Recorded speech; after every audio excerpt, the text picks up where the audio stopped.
happened so quickly, and they tried to run, and they couldn't do it because all you need is a few seconds to get the knife into somebody, and it's too late. And he's gone. He runs faster, and you're in sand. It's hard to run. So no, he didn't have a gun. He had a knife, and that's just very true. He was brazen and cocky, and why not? Why wouldn't you be? Why wouldn't you be brazen and cocky?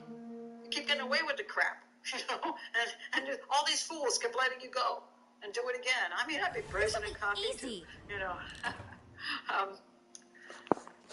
Let's see, we're going back up here.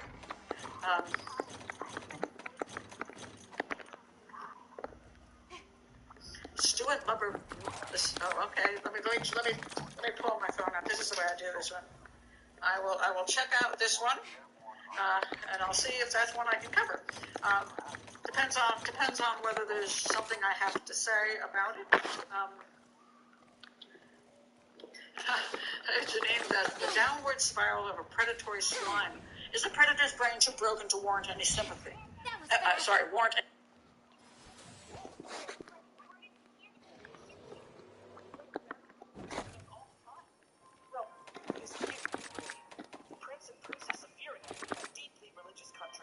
Especially often. They try next to you.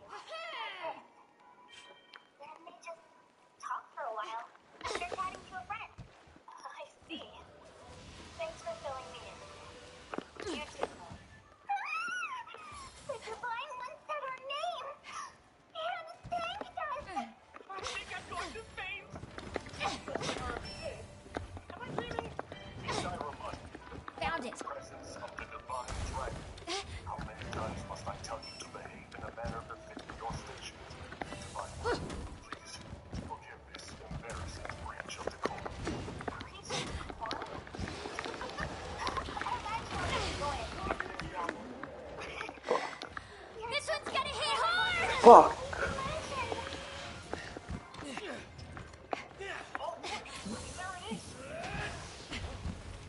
Here he comes! Divine dragon. Need a hand? You could use a hand. Years have passed since you've been home. Hurry. We'll be right there with you. This one's gonna hit hard!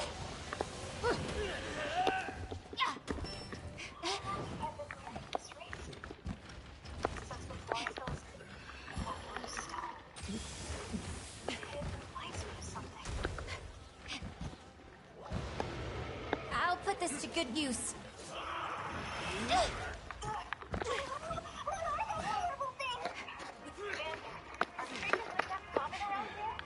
not. I've never seen them. Nor have I heard of such mountains appearing in Mythos before. This is a land of peace. Time to retreat! As you wish, Divine One. You whose bravery knows no equal. No, let's run. Huh? We haven't the slightest idea who they are, and we don't know how they came to be here. Also, they worry me for some reason. So, we run. Well, the Divine Dragon really commanded me to retreat. Okay, get to safety. We'll keep them distracted for you. What the? Come back! Come back this instant!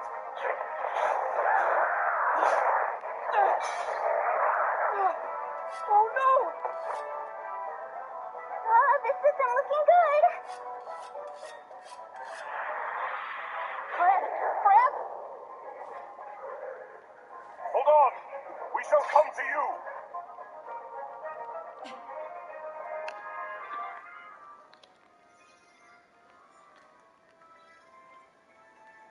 Xander!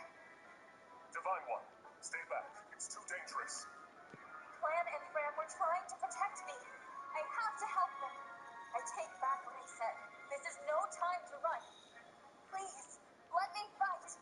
All right, but stay on your guard. I will.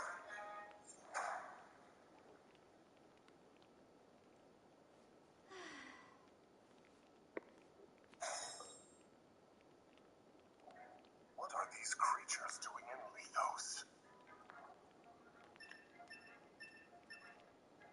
We had best use the foliage to take cover.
not safe for you here. Retreat to the castle.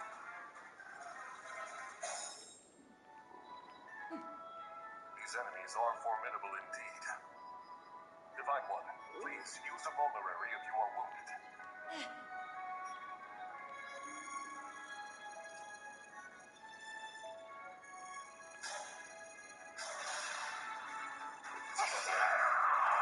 Doing well.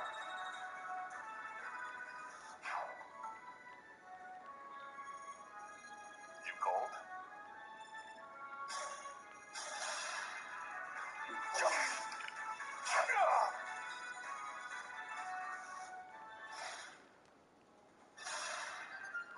I gotta protect.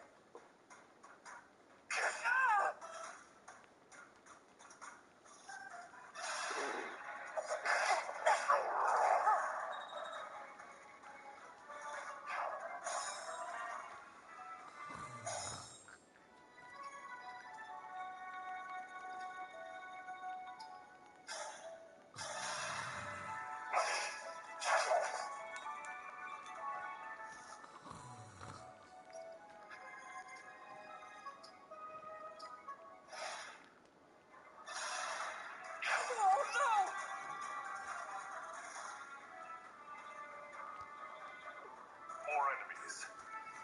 They just keep coming. They're all trying to protect me. I should be protecting you. Only I could. Somehow.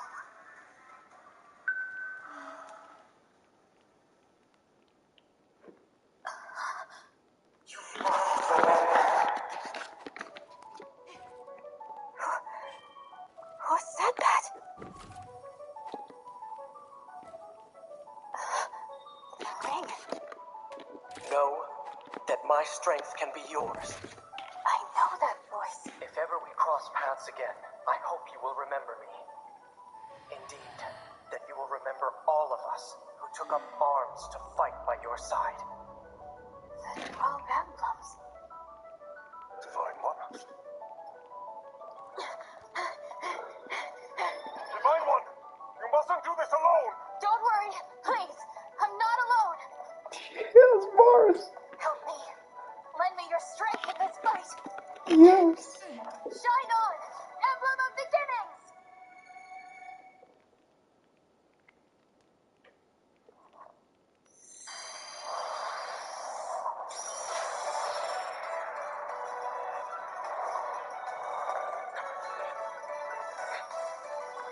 Mars. I am known as Marth. Emblem Marth, to be clear.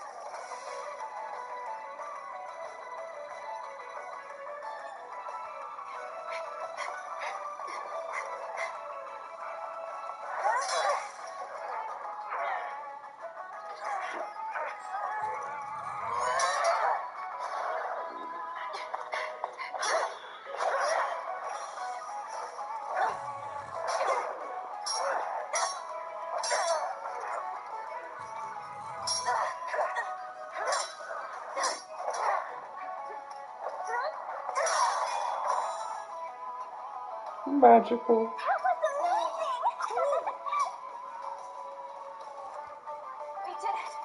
Thanks for your help. Truly. Of course. It is good to see you. I was able to answer your call because you remembered me. My eyes see. What is that emblem? Clam, grab! Get to safety, now!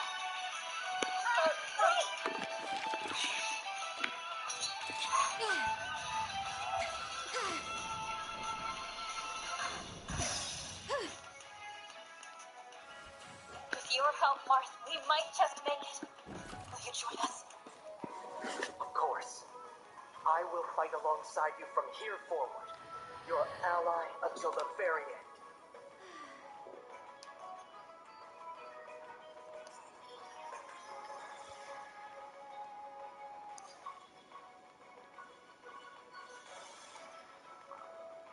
Skills sem skill percent executed.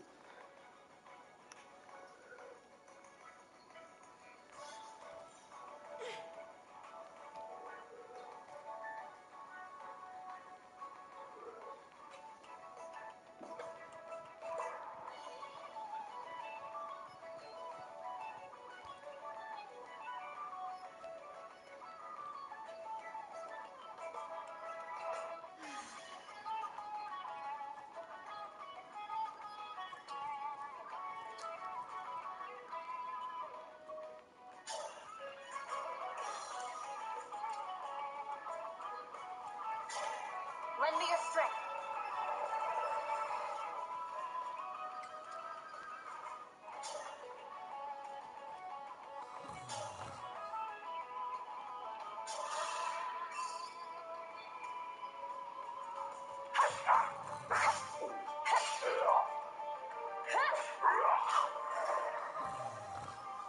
I live to fight again.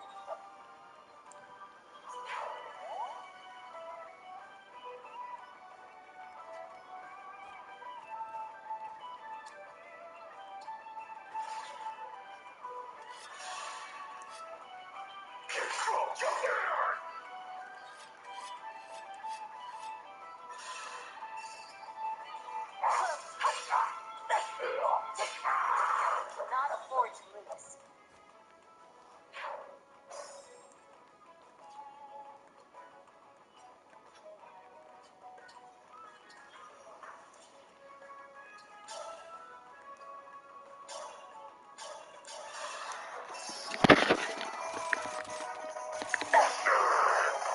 I live to fight again.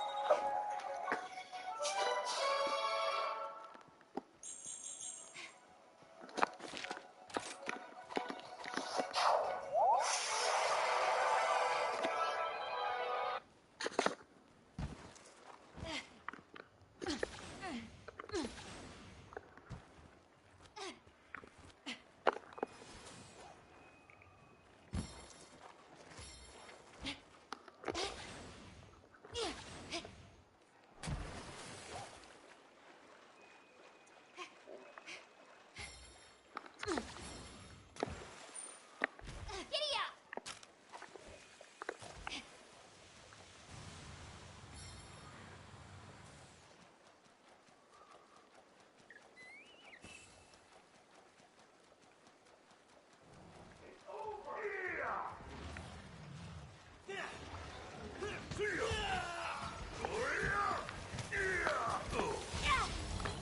Welcome.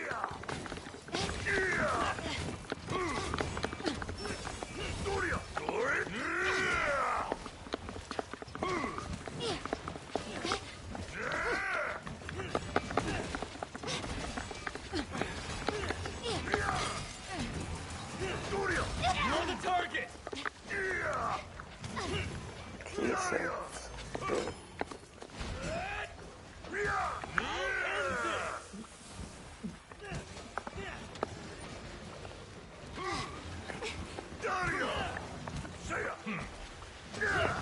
Thanks for coming. He's fixing.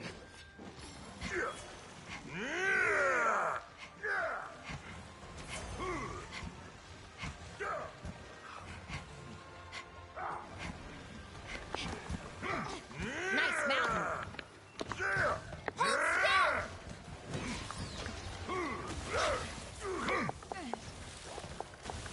Hold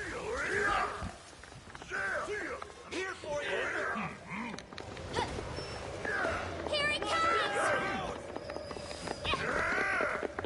Ready!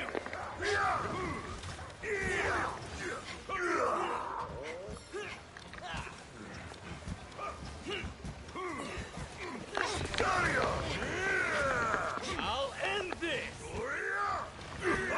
Coming for For you. you! Thanks, buddy.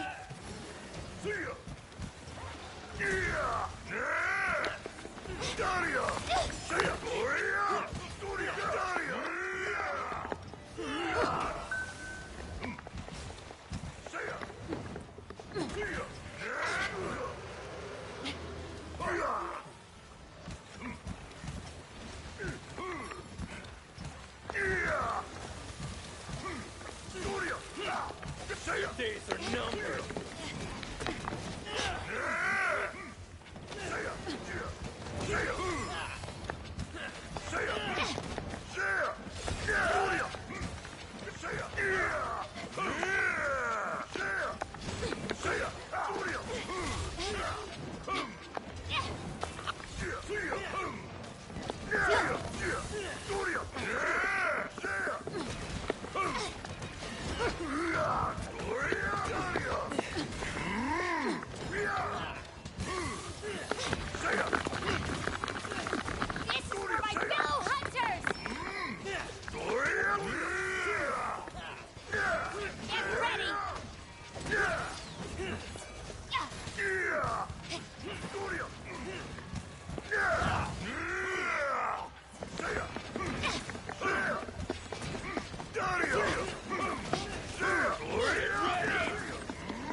Gin and tonic. I need to do better.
I'm crazy. I'm crazy. I'm crazy. I'm crazy. I'm crazy. I'm crazy. I'm crazy. I'm crazy. Can you see I messed it up? These dirty boys really make it. Sweet, sweet. All the products on my feet. Free from disease.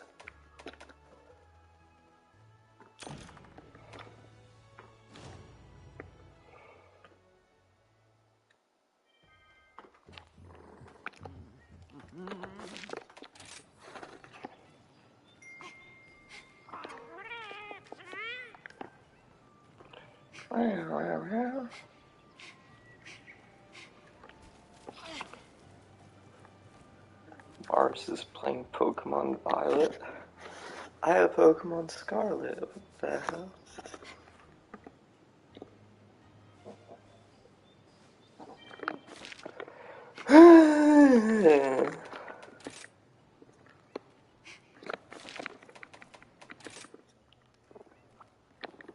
But I got schoolwork to do too. Fuck my life.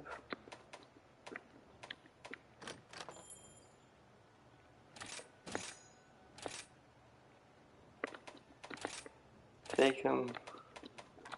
I want him back. What?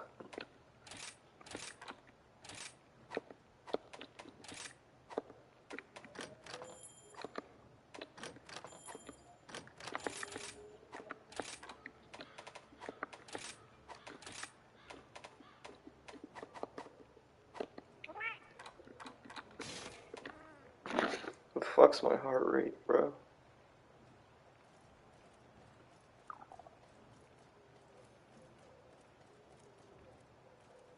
$107, okay. I mean, that's high for the average person. That's not that high for me.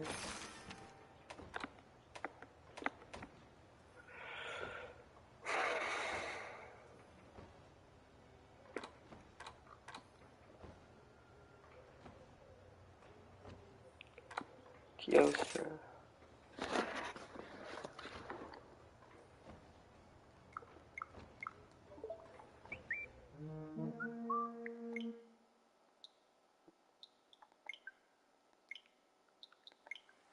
Let's do this!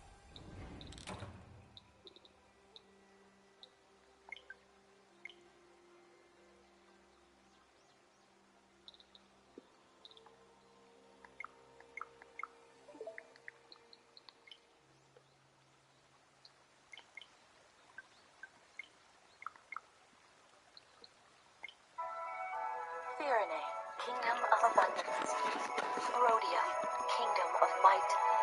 Elucia, Kingdom of Knowledge. Solm, Queendom of Freedom. The land of Lithos, home of divine dragons.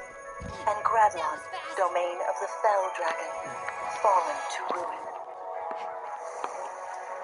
Yeah, I gotta 1,000 years ago, our lands endured a vicious war with the fell dragon.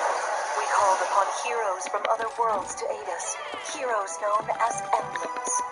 With them, the warriors of our nations fought as one. In the end, we were victorious in defeating and imprisoning the fell dragon. In the years since, our world has been safe, but now, I sense a resurrection. The binding weakens. If his shadow stretches across the land again, then we must fight him anew, as we did in ages past. Fell Dragon, Sombron, must be stopped. At whatever cost? Question mark?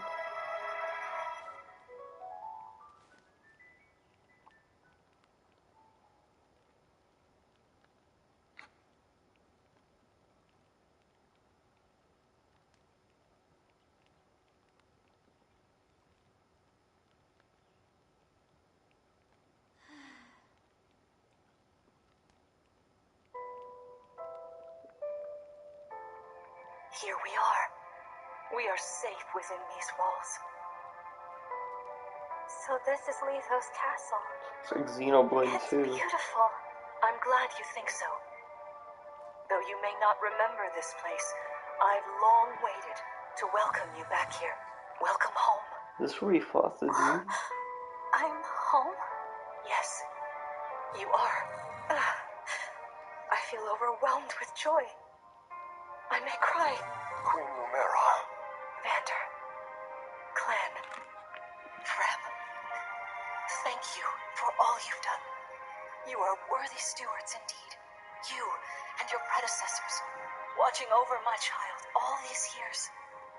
I am ever so grateful. You are too kind. Yeah, it's awful nice of you to say that. I'm starting to feel woozy. Oh yeah, go us! We just got praised by Queen Lumera herself!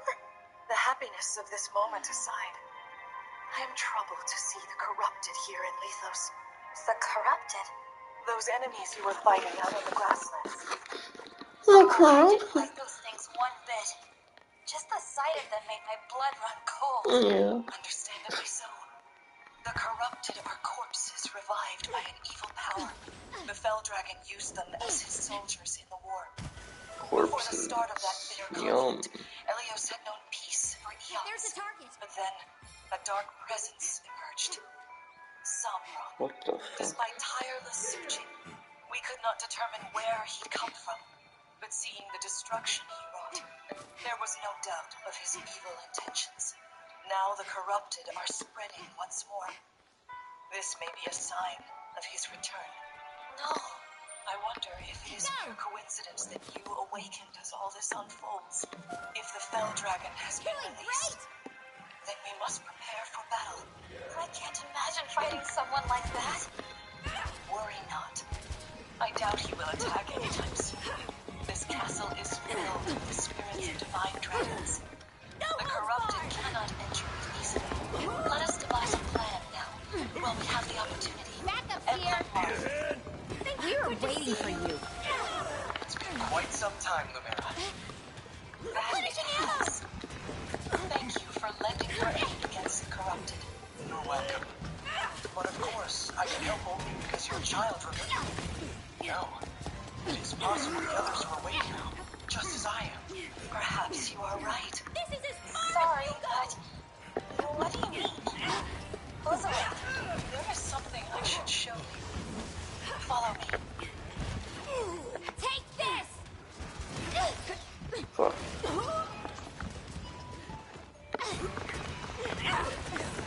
What is this place?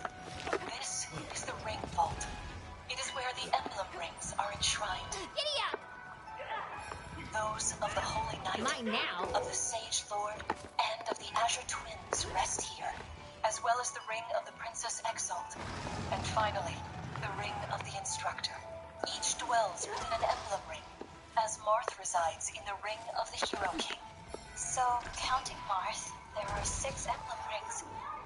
Wow. In fact, there are 12. 6 here, and 6 entrusted to the other countries, as a precautionary measure. What do you mean? The emblems grant world-altering power to whoever has all 12 rings.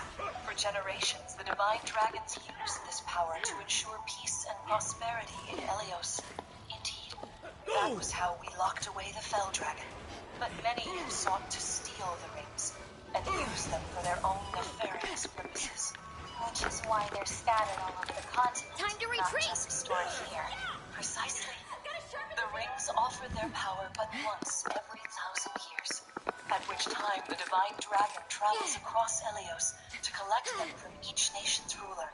With 1,000 years having passed since last time, I was planning to carry out this ritual soon.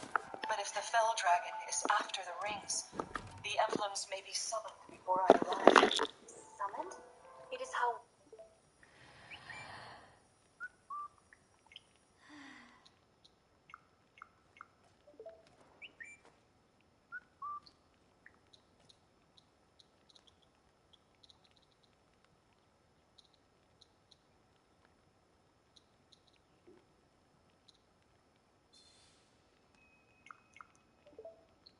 one calls for an emblem from a ring, just as you did earlier with Marth. Only those with royal dragon blood are capable of summoning. That includes you. my child. Oh, you must be talking about the phrase that popped into my head. An invocation, you mean? What was it? Shine on, emblem of beginnings. I wasn't even thinking about it. The words just fell from my mouth. That was how you summoned Marth. What was your focus? Your intention when you spoke I those wanted words? to protect I others. wanted to help Clan and Fran. I didn't want to lose them. I wanted to protect them. Your focus was on helping others. Remember that intention whenever you summon emblems.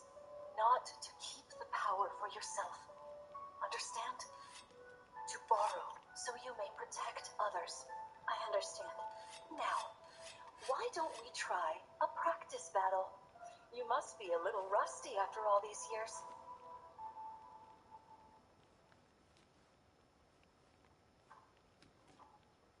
How about we train here?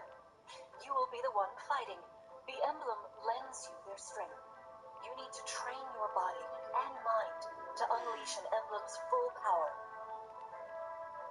Vander, Clan, Fran, you will be aiding my child in this battle. Against me. Queen Lumera, even in a practice battle, I could not turn my weapon on you. Oh, Vander, please do put your heart into it. I know I will.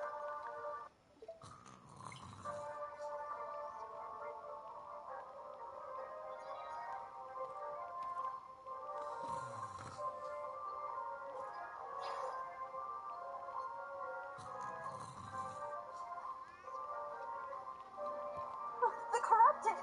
No, dear, not at all. How could you think so? I made these opponents from plants and rocks. Nevertheless, their abilities are the same. Drop your guard and you could be hurt. Oh, they're really unsettling. Can we train with something else? They give me the chills. Listen, you must push through your fear and face whatever opponent stands against you. Never run away. You are my child, the protector of all. The divine dragon. I understand. Don't worry, Divine One. We'll back you up every step of the way. Yeah, what Fram said. As loath as I am to battle against Queen Lumera, orders are orders. I pledge to bring us victory. Thank you, everyone. Now, let's begin.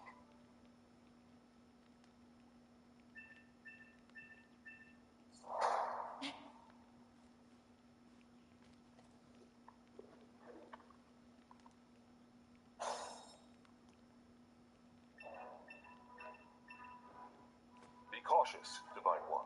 Some of these enemies are carrying long-range weapons. Therefore, they can rain arrows upon us from afar.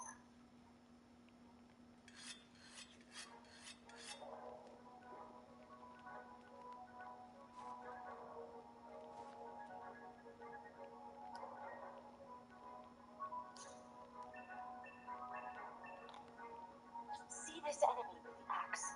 Axe wielders are at a disadvantage against swords. Swords are strong against axes, axes against lances, and then lances against swords. If you outmatch your foe, you can break their fighting stance for an advantage in combat. Try it. Strike with your sword. After their stance is broken, they'll be open to further attack.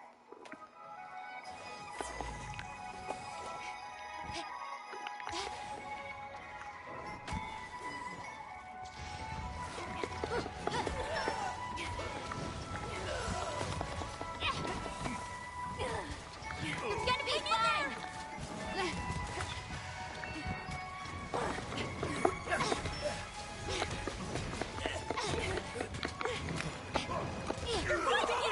Got its eyes on you! Lie down and start crying!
needed that.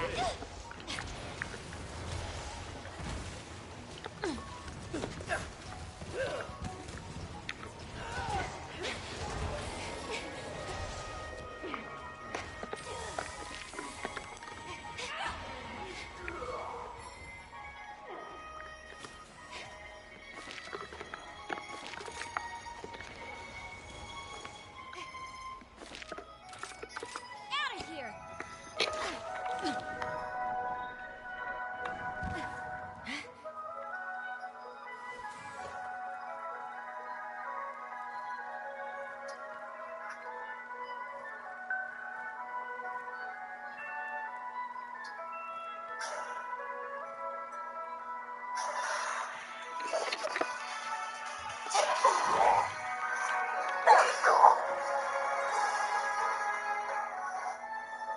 Well done.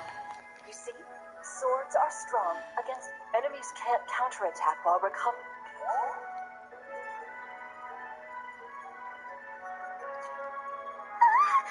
The divine one, you know, I can do some mean healing with my... Not only that, I can take incoming hits from nearby allies. But it smarts when I do. Anyway, if you don't want to get hurt, or you need...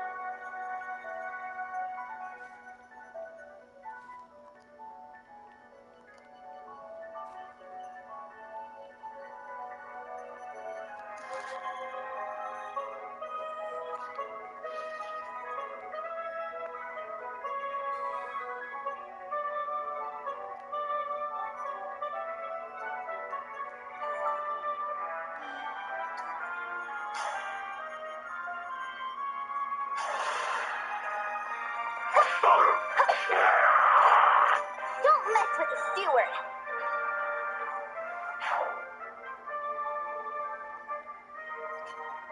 Hey, Divine One. I'm good from near or far.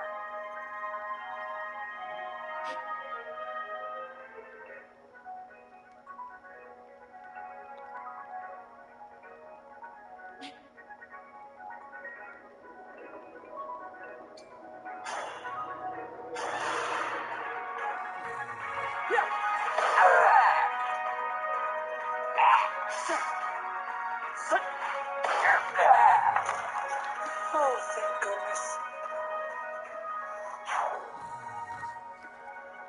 As your steward,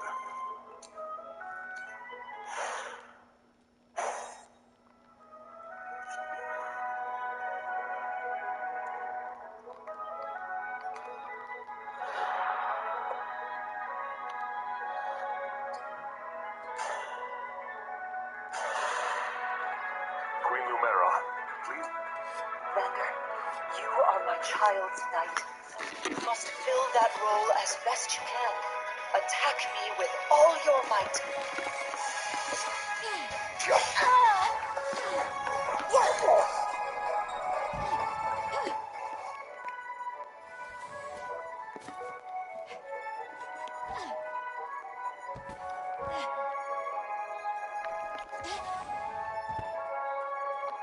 I'll put this to good use.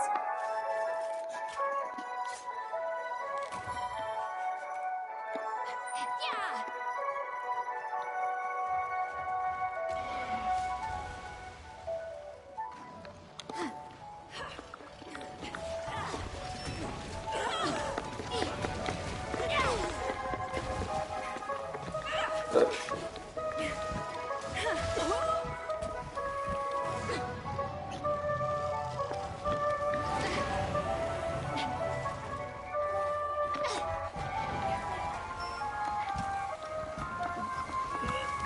Take this!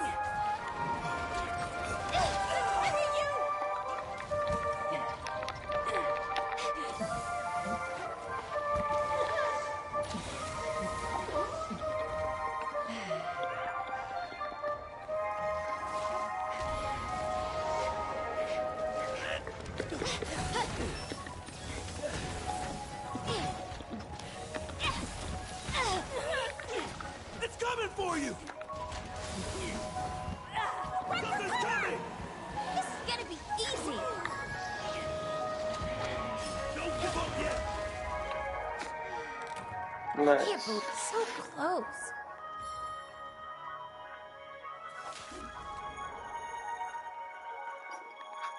For the Divine Dragon. Queen Numerith, I don't want to attack you. Oh, I feel dizzy. Sharpen your focus, Clem, lest you miss.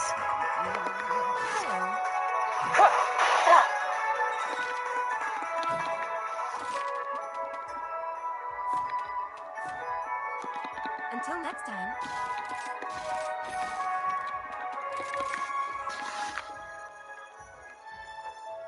I've got this. What?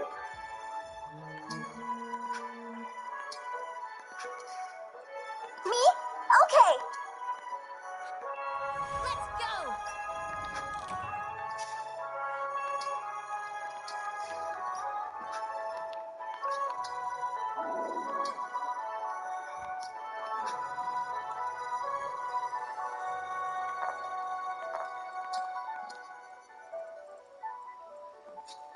Backup's here. Ready for anything. There is no need to hold back, my child. All right. Stay back. So sorry.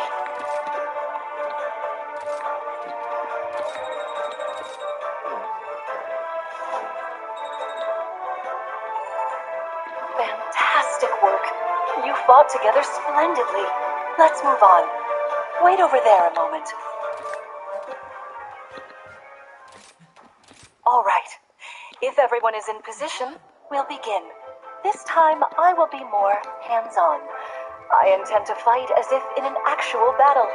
Furthermore, I'll be using this.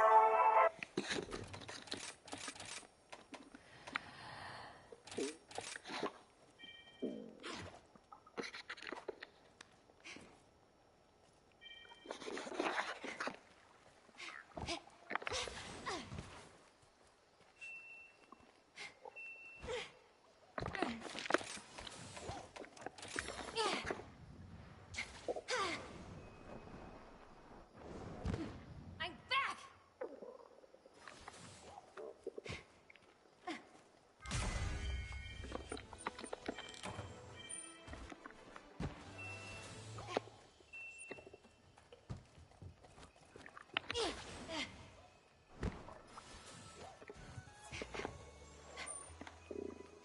Giddy up!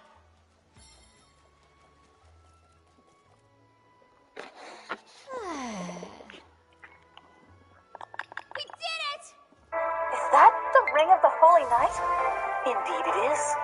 I'm inviting an old friend to join us.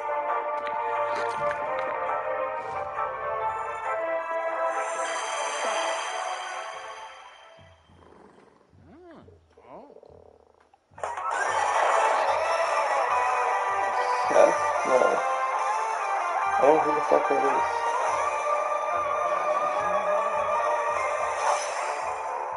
Who is that? I have no idea. I am Sigurd. If you require strength and swiftness, I am all too happy to oblige. Emblem Sigurd. He looks like a strong opponent. Each emblem has their own abilities. When allied with them, you can call upon their unique powers and skills. Whatever Sigurd's power is, it won't be the same as Marth's. We better keep our eyes open.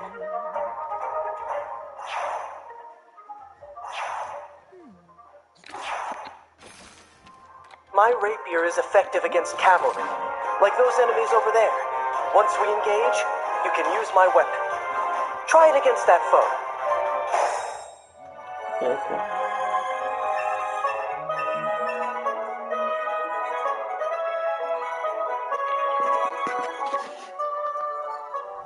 This seems really delicious.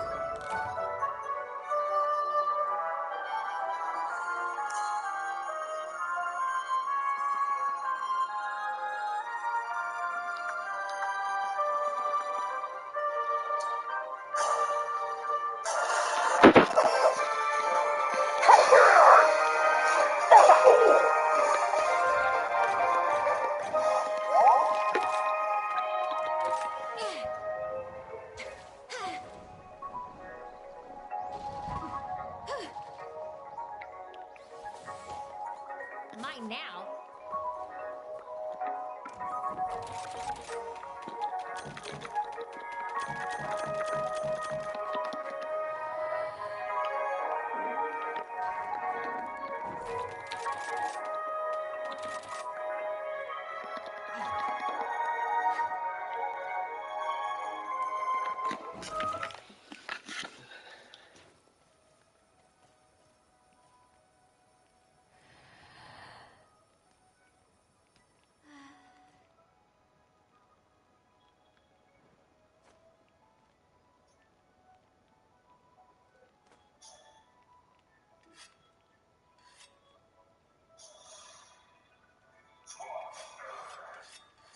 For the divine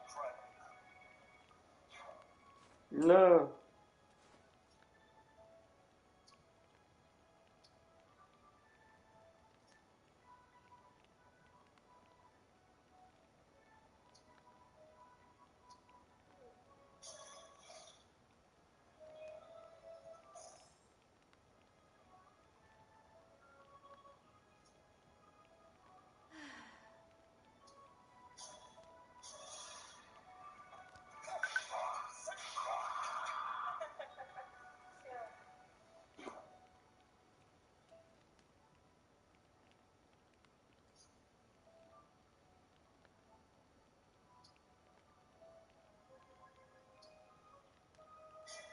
Emma, escape!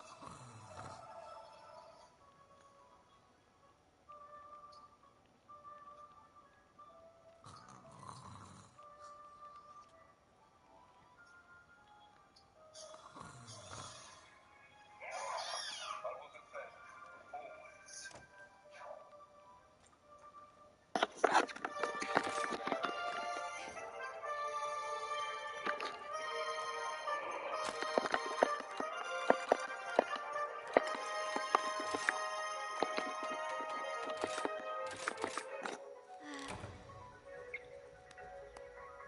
Let's go home.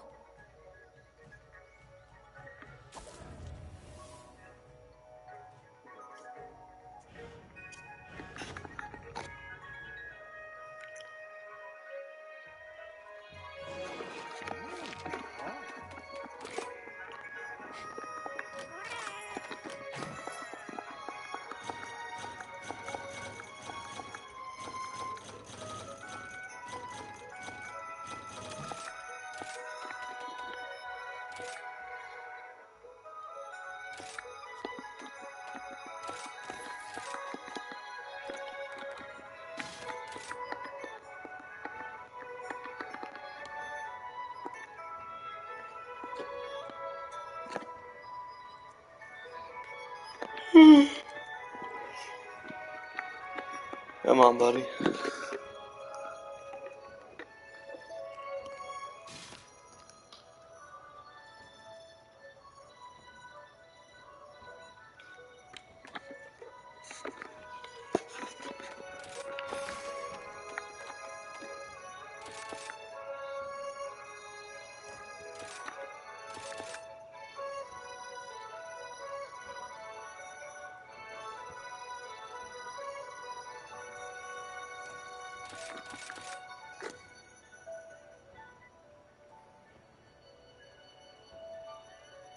Maybe.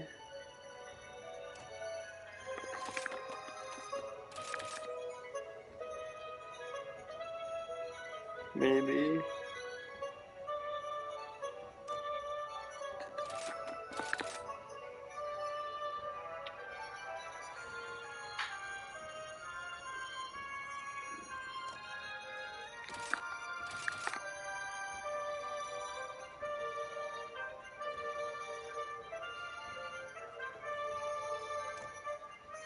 Nice.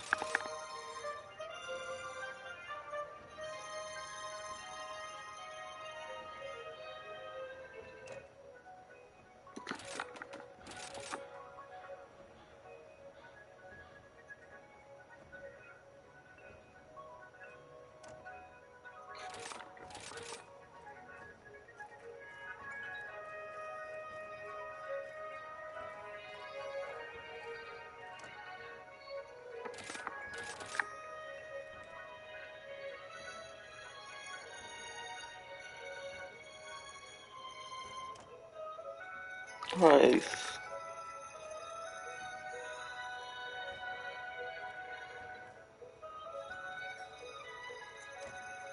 Nice.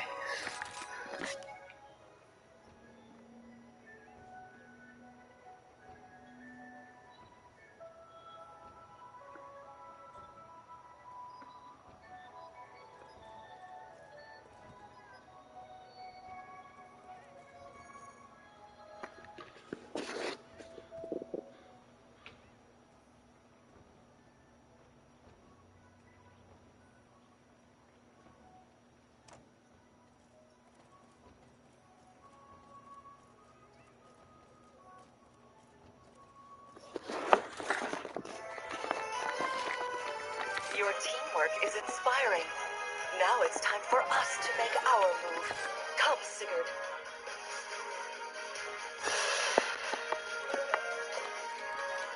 What?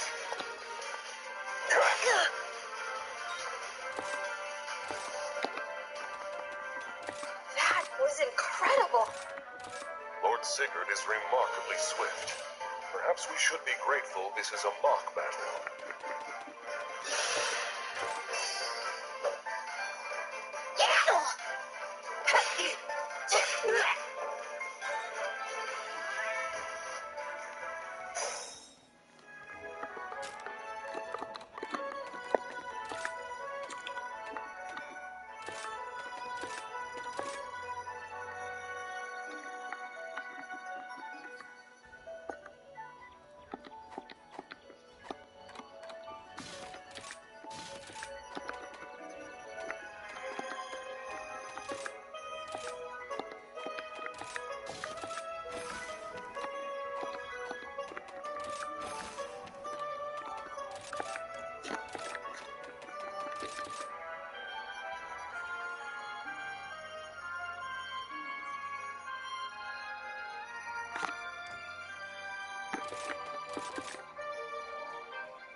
This'll be easy.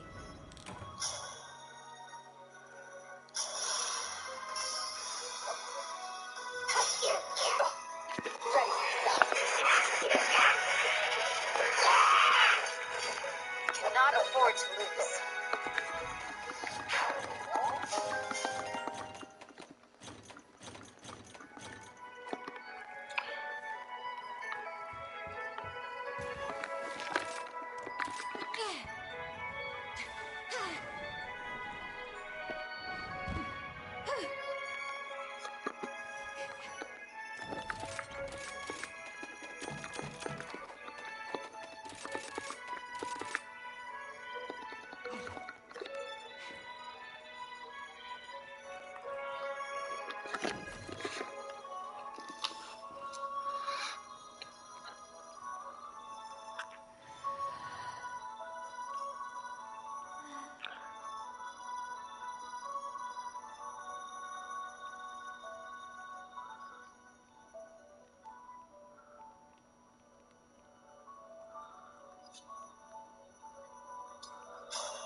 I still stand.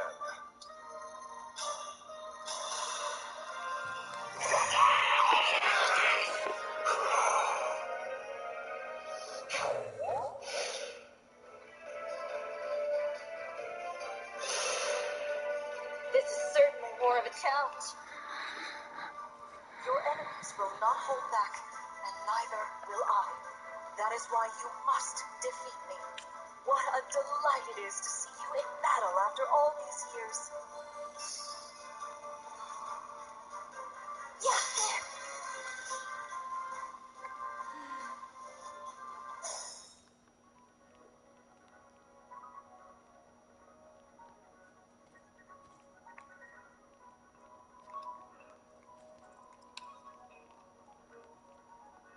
I'll manage.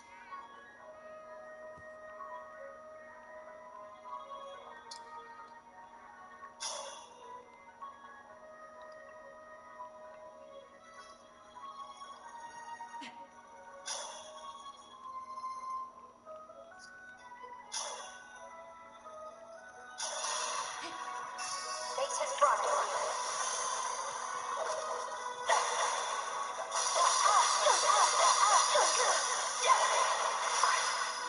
So sorry. I'm proud to see you working together so well.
There it is. Yeah.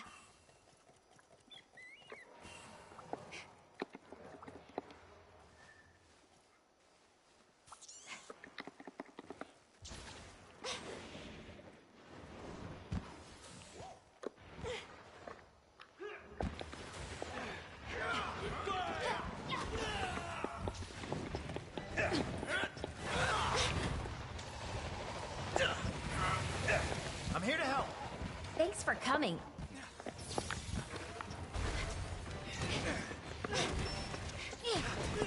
Here comes the pain. With Welcome. a swing away.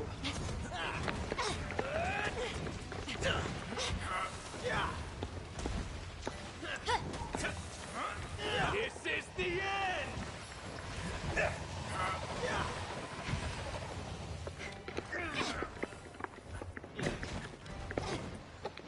What do we have here?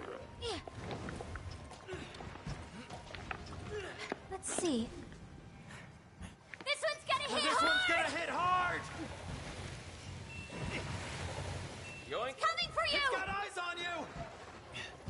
Sweet.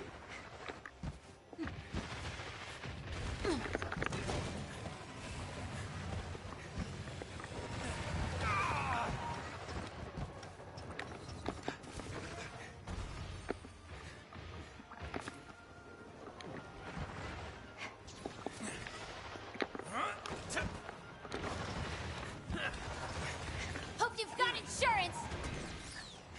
Making progress! Here it comes! One down! Look out! Got its eyes on you! Oh shit.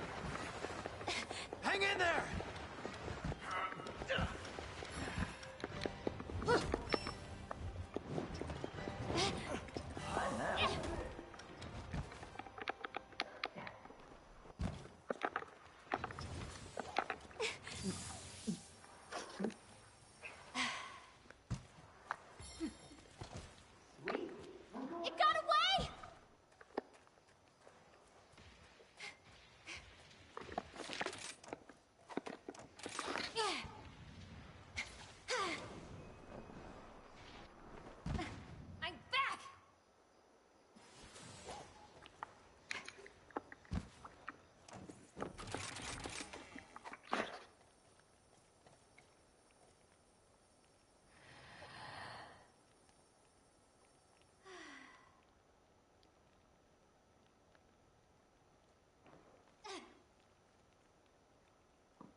gonna be easy.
Doing great!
This is gonna be easy.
Princeton.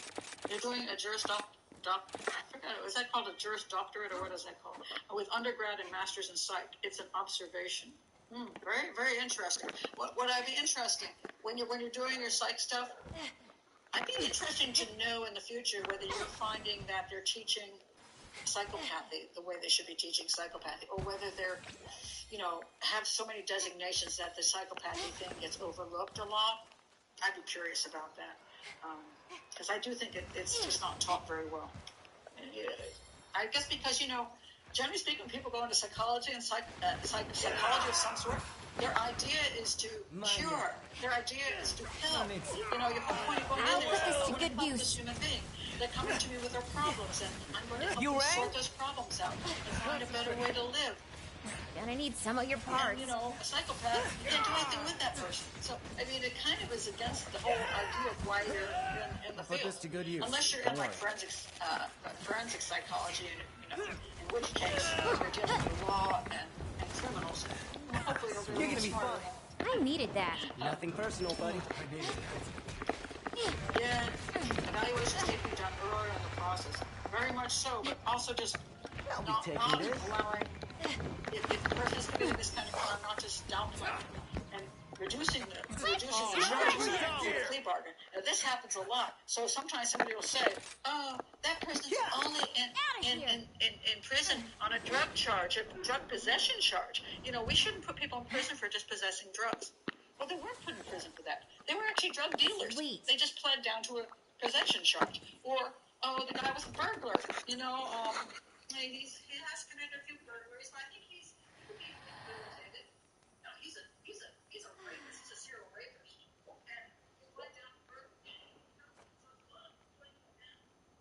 This is gonna be easy.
naive, and he went to work at St. Elizabeth Hospital in D.C. He was a psychiatrist, and he was fooled by all these guys. And then one day he's like, wait a minute, I'm being played. And he finally realized how this works with psychopaths. And he's written a few great books, and he's just really marvelous. And he's one of the guys I highly recommend, Dr. Stanton Saminow. You can always look him up on Amazon. Great stuff. And I'm going to be including his books in my school stuff because he's really, really good.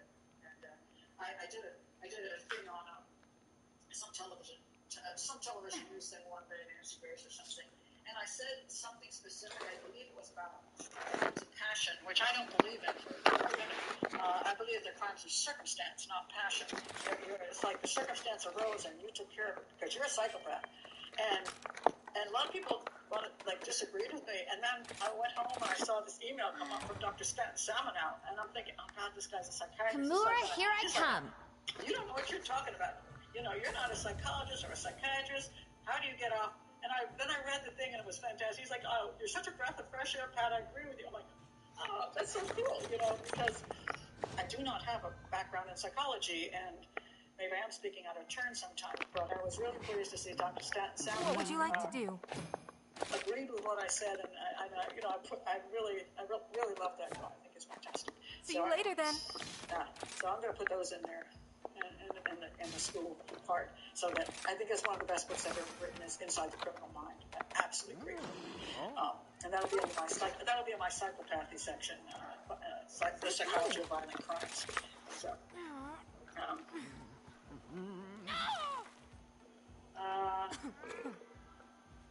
I'm not sure what that's in relation to. Well, okay, I'm not sure what this fight means, but I want to comment on that. I think in Australia it'd be mostly drugs and childhoods, but it's not legit psychopathy, but yet sometimes it is.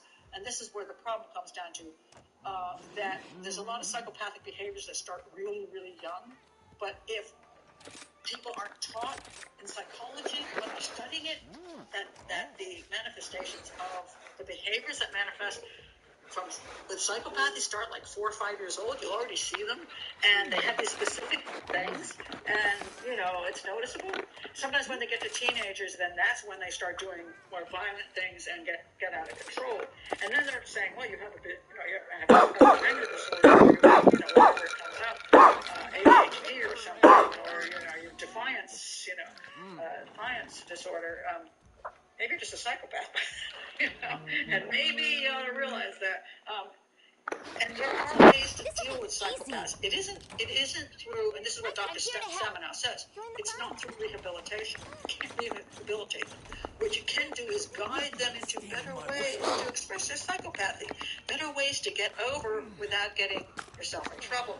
So you try to veer them away from certain behaviors that will put them in prison, that will make them unhappy, and so you help them find just better ways of acting. And not all psychopaths are violent psychopaths. Some are, just pathological liars. They might get certain businesses, and they may be kind of not fun to be married to, or have for your parent. But they can be taught better ways to mercy. Farewell! Victory is assured. But you can't tell this because you're a psychopath.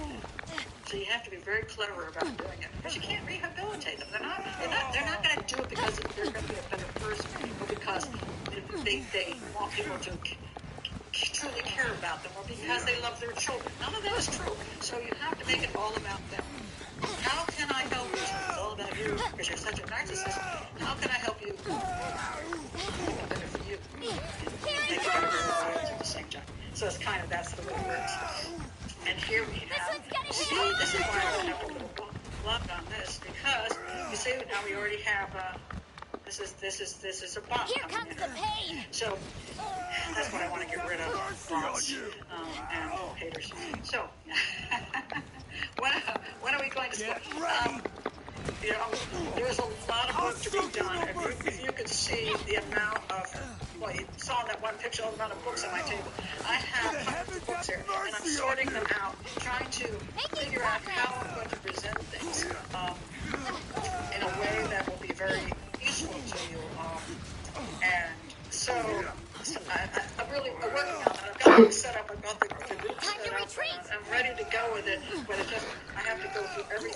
decide this is what I'm going to do for this video, and this is what I'm going to do for that video. And while I'm doing that, I'm doing my shows and everything else, so it's going to take a really bit of time. But it will come out, and it will be accessible to everybody because it's just going to be up on the channel. Some suggested I do this as a separate thing, like have a paywall on it. And I don't want that because I want one place that anybody in the world who can speak English, or can get subtitles, can come and learn about each one of these subjects and apply it to their detective work or apply it to even psychology. When I have this section on the psychology of violent crime, well, anybody who's studying psychology, you can come and learn about psychopathy right there, and it's free, and you can do it in the car, and you can do it, washing dishes, and there'll be small segments, not like my 3-hour shows here, small segments, and that's what I'm hoping to establish over the coming time. So, lots of work. So anyway, That takes care of that.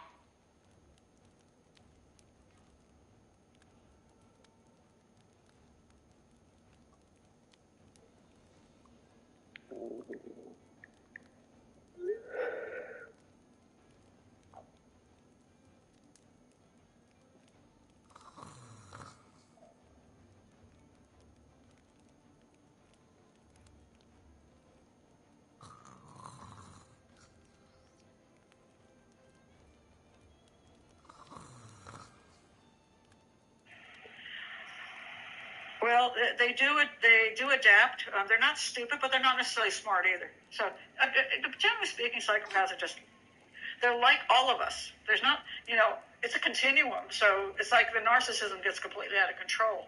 Where if you're healthy, you have a healthy interest in yourself and your self-preservation and your success in life. I mean, it would be stupid to say that we don't have self-interest. I mean, that would be foolish.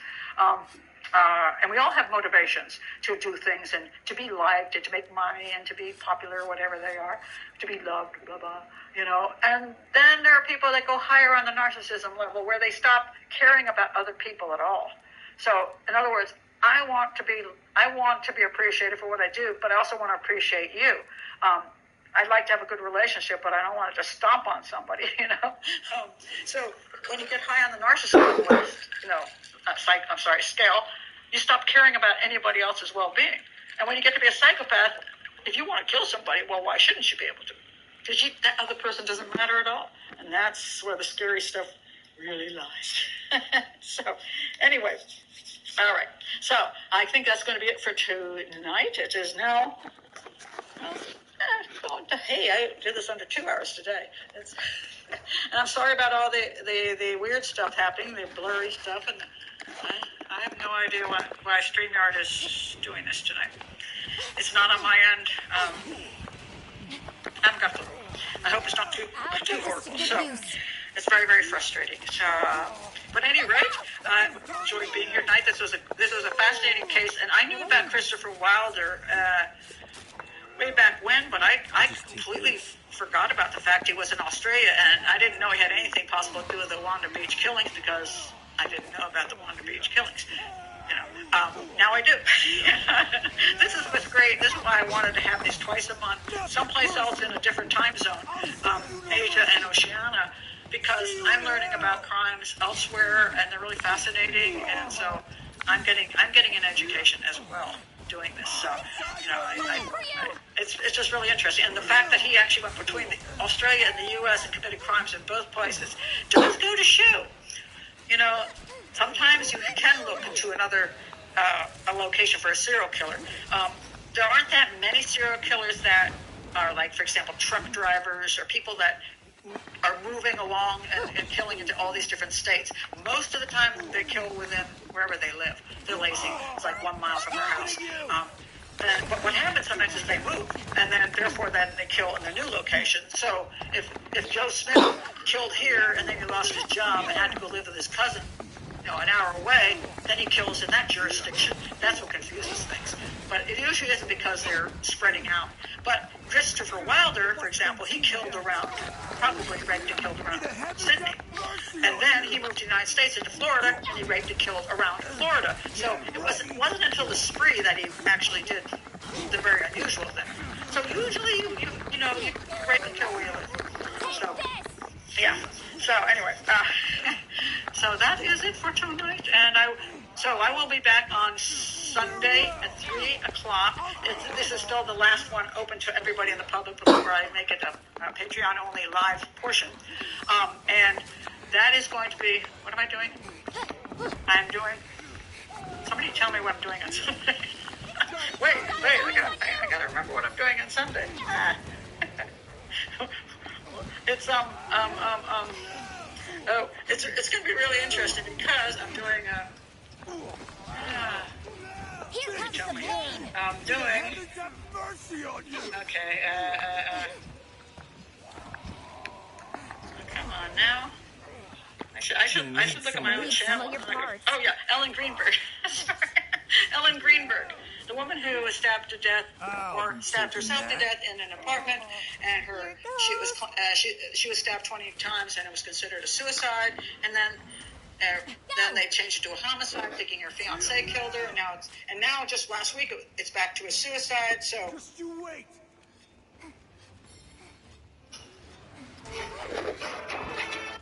Pat Brown, and there's rum in here because none of my internet is working. I don't know what's going wrong. Thank you for staying around. Hold on a second. Out of here. I'm not plugged in because the whole internet went down, and I'm just hoping you can see me. Am I pixelated as crap? Because I can't even plug in. Am I pixelated going like, or do I look normal? Can you tell me if I look like usual? No pixel. Okay, I'm just going to hold my breath because I'm plugged in and for some reason it is not registering. So yet another technical difficulty when I had thought I fixed everything since last time. Okay, so anyway, thank you for hanging in here with me. That's fun. I called StreamYard after the last problem, and they told me to reset the router and to do this go into this incognito thing. I did that, and then all went to hell. So it might go crappy during the show because I'm now on Wi-Fi and not plugged in. But I'm hoping not, because this is really a really important show. So I'm going to be talking about Ellen Greenberg. Benny has been onto me to do this one, and he sent me these great notes, and I'm going to tell you about the great notes because he has good taste. So I'm going to talk about Ellen Greenberg, and I want to point out that when I'm going to do this, I'm going to start with I'm going to explain who Ellen Greenberg is in case you have no clue. But I'm going to talk about how the determination was originally homicide and then was quickly turned to suicide, which really ticked off the family, and they've been fighting to get it turned to homicide. And then it was, and now it's not. And they just had recently in Pennsylvania, they looked at it again, and they ruled it suicide one more time. So everybody's very upset, which is why everybody wants me to do this thing about Ellen Greenberg. So here I am, and I'm going to do it right now. Okay. I tell you, little gremlins in my house, apparently. All right, so before I start, I do want to explain the new issue, which some people are not happy about, but I really need to do it.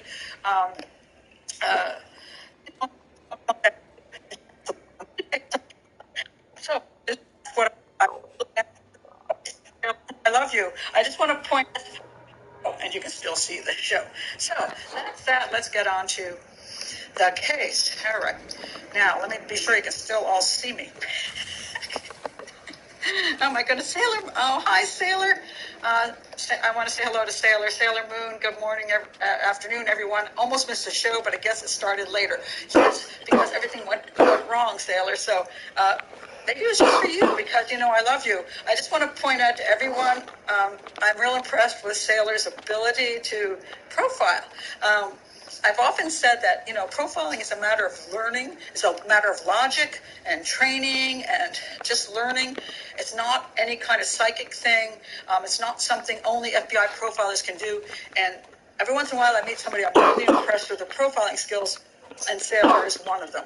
And Sailor can tell you who she is if she wants to. Okay. What I'm going to say, Lisa, yes. I'm going to try after I do the lives to just stay around so that if I like missed you during the live and you're like, you didn't answer my question.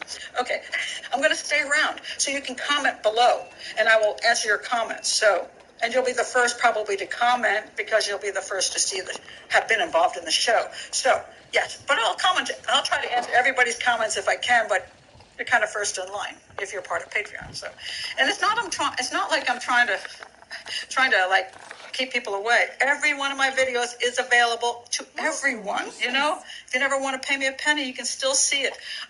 One of my important points here is I want my videos available to everybody.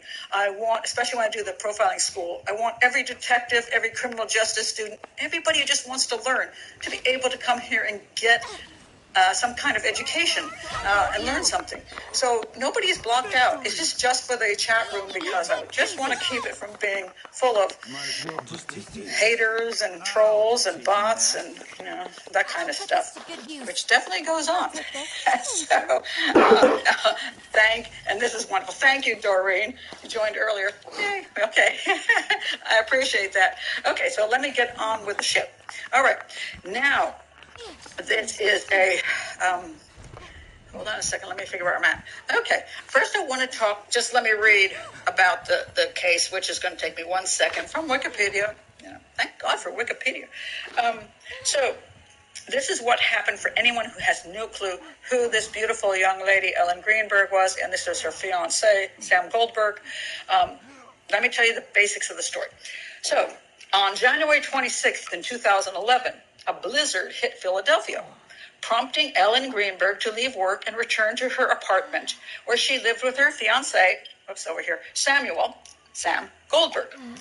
And he is a television producer for NBC and for Golf.com.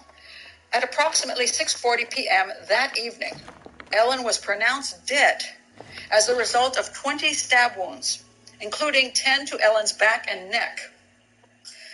There were also 11 bruises in various stages of resolution on Ellen's right arm, abdomen, and right leg. However, despite there being no suicide note, the crime scene was treated as a suicide. Until next time. Following the autopsy, the Philadelphia Medical Examiner's Office initially ruled the case as a homicide. However, the next day, the Philadelphia Police Department backtracked and stated that the death of Ellen Greenberg has not been ruled a homicide. Homicide investigators are considering the manner of death as suspicious at this time. The case was then reversed and officially ruled as a suicide in February 2011. Lord God. So, okay. Now, the family got kind of really upset about this. And they eventually got in Cyril Wecht. He's the forensic pathologist, very famous guy. And also Henry Lee, another very famous forensic scientist. They both did their analysis. And they said it seemed to them that it was more likely homicide. And one of the reasons I really want to do this show is because although I appreciate that they came to a conclusion that they believed was, based on the evidence, they did not explain how they came to that conclusion. And it bugs me because, one of the reasons families don't understand things or we don't understand things is no one actually explains things.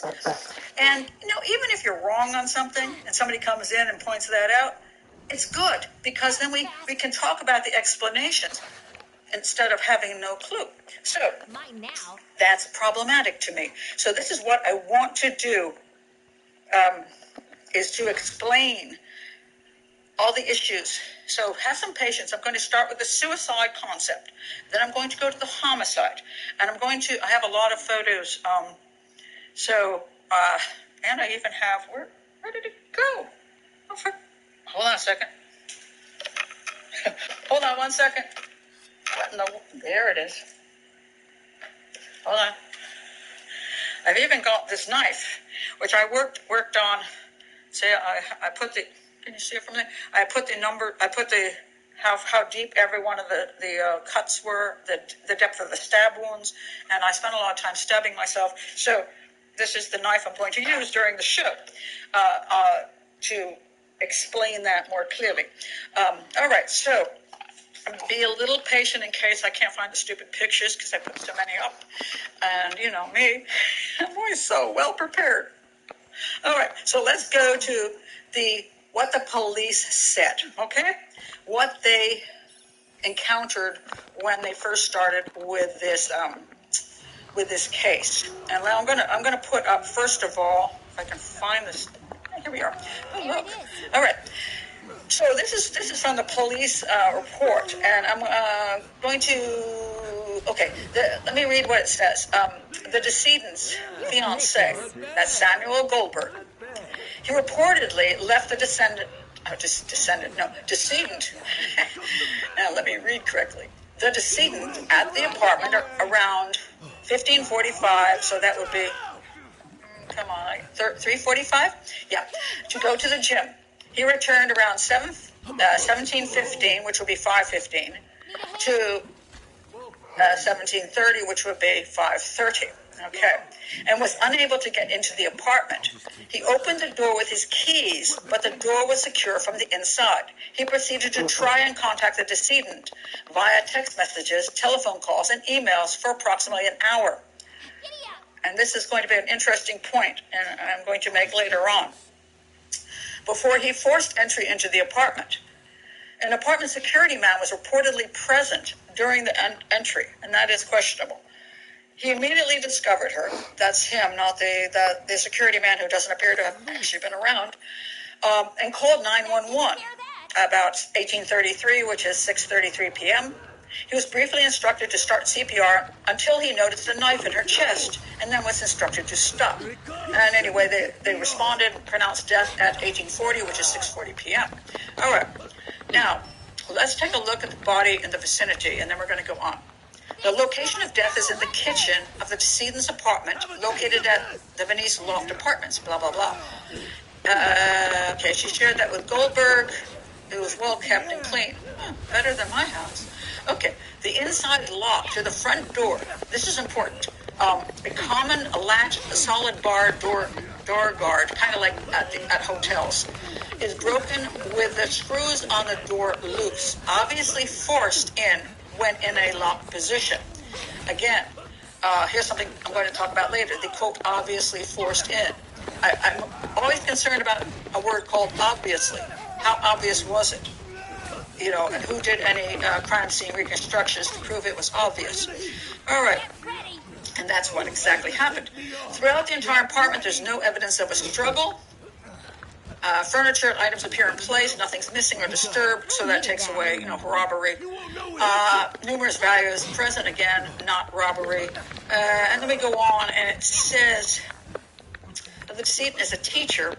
There is no note found or anything indicative of suicide on the computers, which is interesting because later on they said there was something indicative of suicide on the computers in her searches.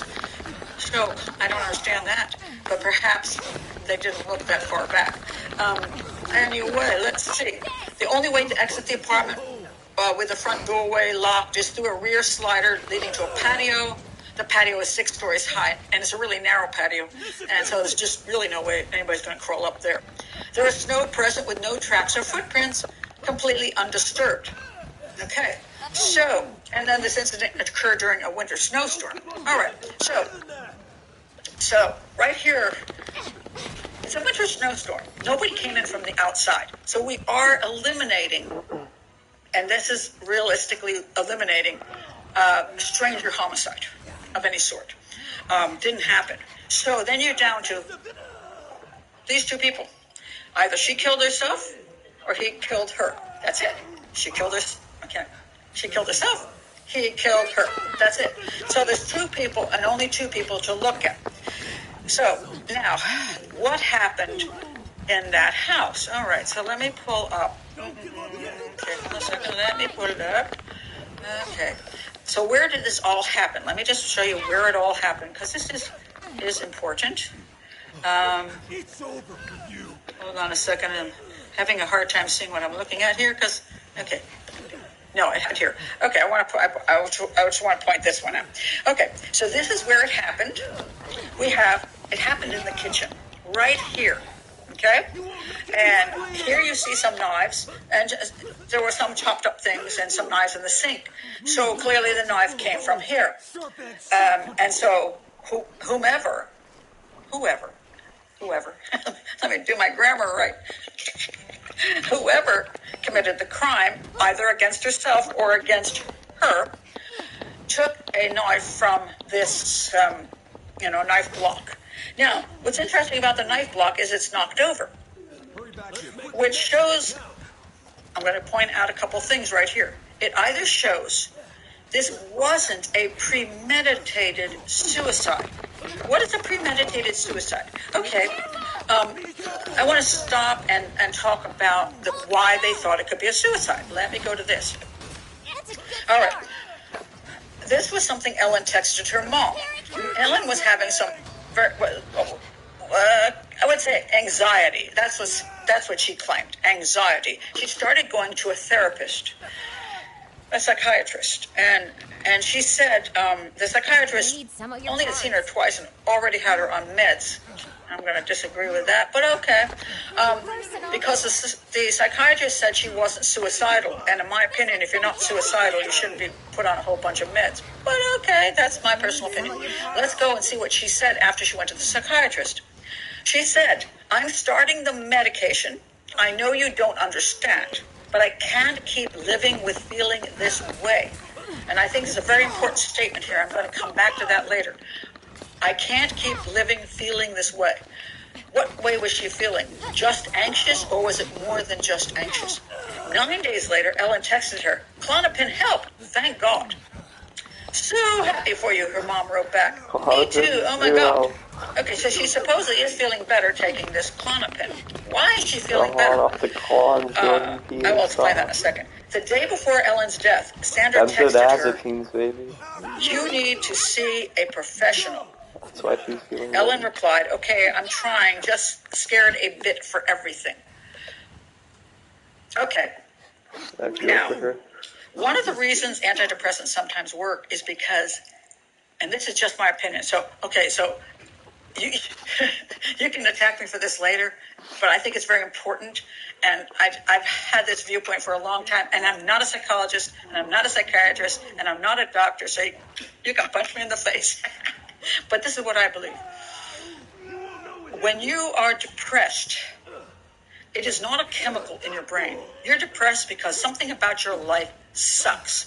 All right? So the problem with giving people antidepressants is that they do raise their level of feeling good. So they're feeling good about their crappy life. But it doesn't mean they're addressing the issue. Because anytime you get high, which is essentially antidepressants, I mean, they're basically, speed, man. I will admit, I took speed once when I wanted to be a model many years ago when I was in Hollywood. And I took that speed, I cleaned my house, which I never normally do. I felt great, I loved everyone. I could do things a mile a minute. I felt wonderful. As a matter of fact, I felt so wonderful, I said to myself, I better not do this stuff anymore. I was just trying to lose weight. But when people get depressed and take speed, they feel better. It's not because it's making them normal. It's because it's making them abnormal up to a level which they shouldn't be at. In other words, if you're happy now with your crappy life, something's wrong with that. It's able to blur you over. So she had issues. And the question is, I don't know what's up with the psychiatrist, but okay. She supposedly only talked to a psychiatrist about that she was overwhelmed at school or frustrated at school. Well, she was a school teacher. I mean, I know that there's issues in schools these days that make life difficult, but she was also about to get married, and she supposedly loved this dude. She'd been with him 3 years. She was going to get married to him. Oh my God, happy, right? And I know, people overplan these stupid weddings. My wedding dress cost $75 and we got married at my parents' condo. It wasn't that overwhelming or expensive. But a lot of people plan the biggie, they want the big, huge, fancy wedding. I understand it's a lot of pressure. But teaching and planning to get married, is it so much pressure that you need to go in and get drugs? Or is there something underlying this? And one of the things that happened right before she got murdered, did I say that? Sorry. Before she, I did not mean to say that she could have been murdered. I screwed up the show. Okay. Before she died. Okay. Is that she had told her mother she couldn't take, she wanted to come home. And this house, she lived there with her fiance, her love, who she's going to marry. Who just all of a sudden wants to leave their fiance and their home to go home to mommy, unless something's seriously wrong in the home. So my concern is that she was going to the therapist because she was stressed, but I don't think she was just stressed about work and all that. I think she was stressed about her relationship and what to do about it. Something was going wrong. Okay, so now let's go back to the suicide issue. She supposedly had looked up on the computer ways to commit suicide. She might have painless suicide, whatever. There's a lot of discussion whether that was even valid.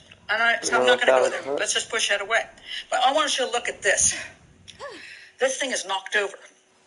Now, if you plan a suicide, you're not in a frenzy. You have made your decision. Now, she didn't write a suicide note. Some people don't. But it's usually a methodical decision. I'm going to kill myself. And so you get your knife and you kill yourself. Okay. In this case, this thing is knocked over. So she was already, the fiance was in the apartment with her, and then he said, okay, hon, I'm going to go to the gym. Okay, that's what he supposedly said. Okay, hon, I'm going to go to the gym.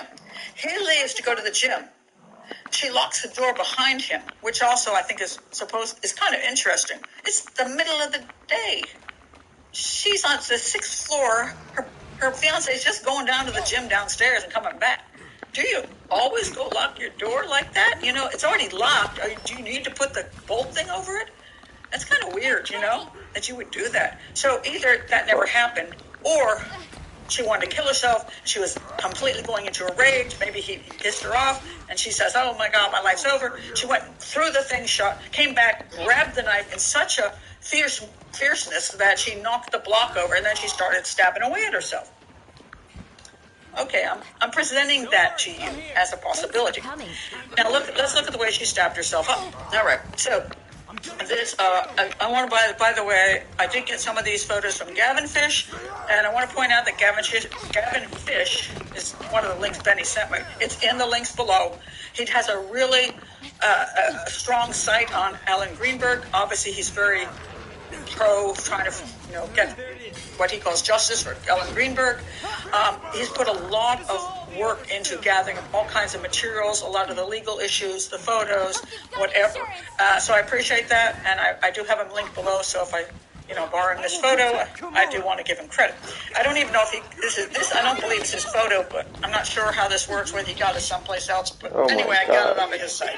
So these are. She got 20 wounds. All right. And so they're showing here how the knife would have gone into these different places. Now, this is a little bit dramatic because, you see all these knives and you think of her as having 20 knives in her body. But that's not true. This is just the locations of 20 knives hit. So if you're committing suicide, it is pretty dramatic. Usually you might think if she was looking up painless suicide, she might have gone for over-medicating herself. She might have gone for something less painful. Even just slitting your wrist and making sure nobody finds you until you died. That's kind of more normal. Even hanging yourself in the closet with your rope tie, just bending your knees and just passing out and not standing up back up. That's pretty painless. This is not painless. This is extremely wow. You have to be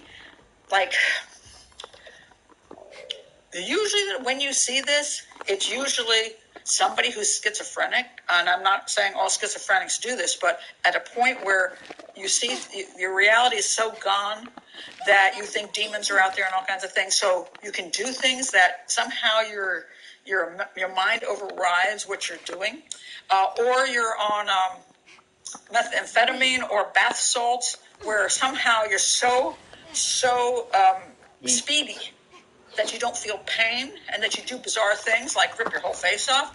That's happened. Also, it's highly male. males tend to stab themselves up a lot more than females do, especially that many times. So I want to point that out. And just to be fair, I will point out this because can people do horrible things? Oh, wait a minute. Let me go back a second. I want to show you this. Hold on, I want to show you this. Okay, these are the stab wounds when you don't have all the knives hanging around. Okay, so you see the stab wounds to her head, the back of her head, and you see the stab wounds to her chest and abdomen. This is what they would look like. This is not autopsy pictures. This is a model. So this is, and by the way, I'm going to show a few icky things. So if you want to throw up, just look away for a while, and I'll tell you when I'm over with the icky pictures. But just these are the stab wounds, and I want to show you that a number of these stab wounds were very, very shallow, and sometimes they're called hesitation marks. Now, this is an actual autopsy photo, and you'll see the two biggies. That's where the arrows go. It's like, okay, that person got stabbed there. But you see those little flowery things? Those are showing you where the very small, tiny hesitation things were. And this is, I want to point out with my knife. Okay. Let's see if I can get it close to you. Do you see this one little line right here? Whoops, sorry. This teeny line here. Okay, she had a bunch of these that were like really shallow. So they look like hesitation marks. They could be hesitation marks. And hesitation marks are that, you're trying to get up the courage to stab the crap out of yourself in a really bad way. So, you're just kind of like doing this. Ow, okay, can get a handle. And then you go bigger. Okay. I just got demonetized. Okay, so anyway, these are the tiny little these are the tiny ones. And let me tell you how many of them there were. I have an actual picture of how many there were. But not that. Okay, wait a minute, I gotta find it. There were, okay, I actually went through all the stab wounds. And if you look at this, if you see that A, chest wound, 0.2. 0.2 is that little thing I'm talking about. B, chest is the little thing again, 0.2. D, 0.2. F, 0.2. G, 0.2. See how many little ones there are on the chest? And then you have the neck. You'll see down at K, you'll see 0.3. L, you'll see 0.2. M, you see 0.3. Those are all little teeny wounds, and very small, very shallow. And if you look over to your right side here, I have the level of the stabs. So the tiny neck stabs are 3.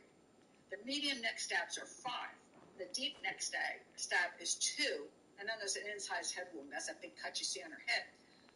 On the abdomen, you see one just big, huge, some big stab to the stomach, or abdomen is not really your stomach. And then tiny chest stabs are 5, medium are 2, and deep is 1. So if you're looking at that, you could say, as far as suicide goes, she started doing hesitation things and then got a little more brave, stabbed a little bigger, and then did the biggies. Same here. She stabbed small, did medium, and then did the biggies. Okay, you could say that. And I also want to point out, when you get to the biggies, let me show you the biggies. Okay, so here is a picture of the 4 biggest ones. Okay, so you've got there's 5 of them. N and T up in the scalp, they're pretty big, and also E, H, and I, the abdomen and in the chest, are pretty big. Now let me show you what those were. So if you look at my little knife here, okay, so this is the tiny ones. The ones here are medium. This, and I can't really show it here. This and this up to here is actually the chest one was here. So this entire thing went into her chest. I would have used a full knife, but I only have really pretty Japanese knives, and I didn't want to screw them up. So I used my cheap knife. So this was the chest one, all the way up here.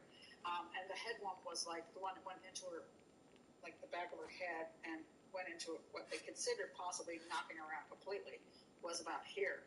So, and then there were 2 more that were really big, and then there's these medium ones, and then there's these little ones. So there's all kinds of different ones. Now let me show you the big ones. This is the ones that went into the head. They're pretty damn deep. Okay? Now, this one even shows it better. T, see how that goes right to the spinal column? That's the one where the new pathologist said, if that went in there, it would have immobilized her, and she couldn't do any more after that.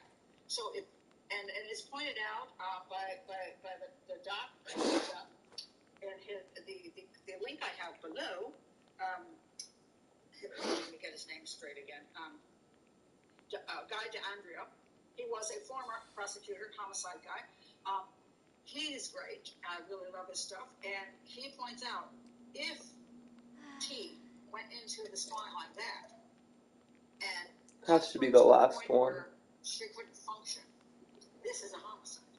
If it missed that exact point, it could just numb her, and it could be a suicide.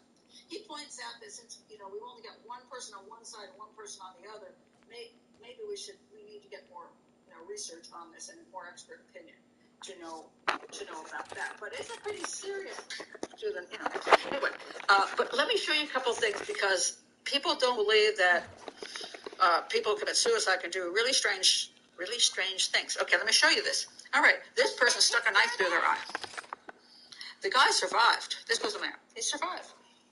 Didn't have an eye left, but he survived. Okay, this person did what we're kind of seeing here. This person stuck this through the back. I'm sure that where these even went in at. Oh, this went in through the front of the neck. That's pretty nasty. This person survived as well, believe it or not. Okay, so, you can, especially if you're on bath salts or something, take knives and stab the living crap out of yourself. You can do it. And I want to point out something else. Let me see if I can find a picture here that they're talking about. That's not it. Hold on, let me go back up. I got to go back up to. That's not it. Hold on a second. Let me find it, because I want to kind of show you how you could, just to be fair. Making progress. Where did my picture go? All my photos disappeared. This is, by the way, the knife. Hope I find this is the something knife good. that was actually used. So you see, it's a bit long. Turn this around. This way. Everything's backwards when you do your screen. Okay, mine obviously is a lot shorter, and that's why I showed up to here, because that's what it would have been. So, okay, so, but let me see if I can find this picture. Where'd it go? Okay, hold on one second. Let me see if I can find. Is it going to be missing on me? It is. Okay, some of my settings. When everything got scrambled coming back, things disappeared. I'm going to see if I can pull it back up, though. Let me see if I can find it. Just give me a sec, because I thought it was really kind of interesting, and I wanted to show it to you. So, hold on. I'm good. I did find out I could do these things during the show and actually add stuff during the show, and I didn't know I could do that, which is pretty awesome. Here's my picture. Come on. I put it up here. I made this nice picture. Oh, yeah, here. Okay, this is the one I want. Okay. Let's see. Here we go. Okay. So, now, this picture.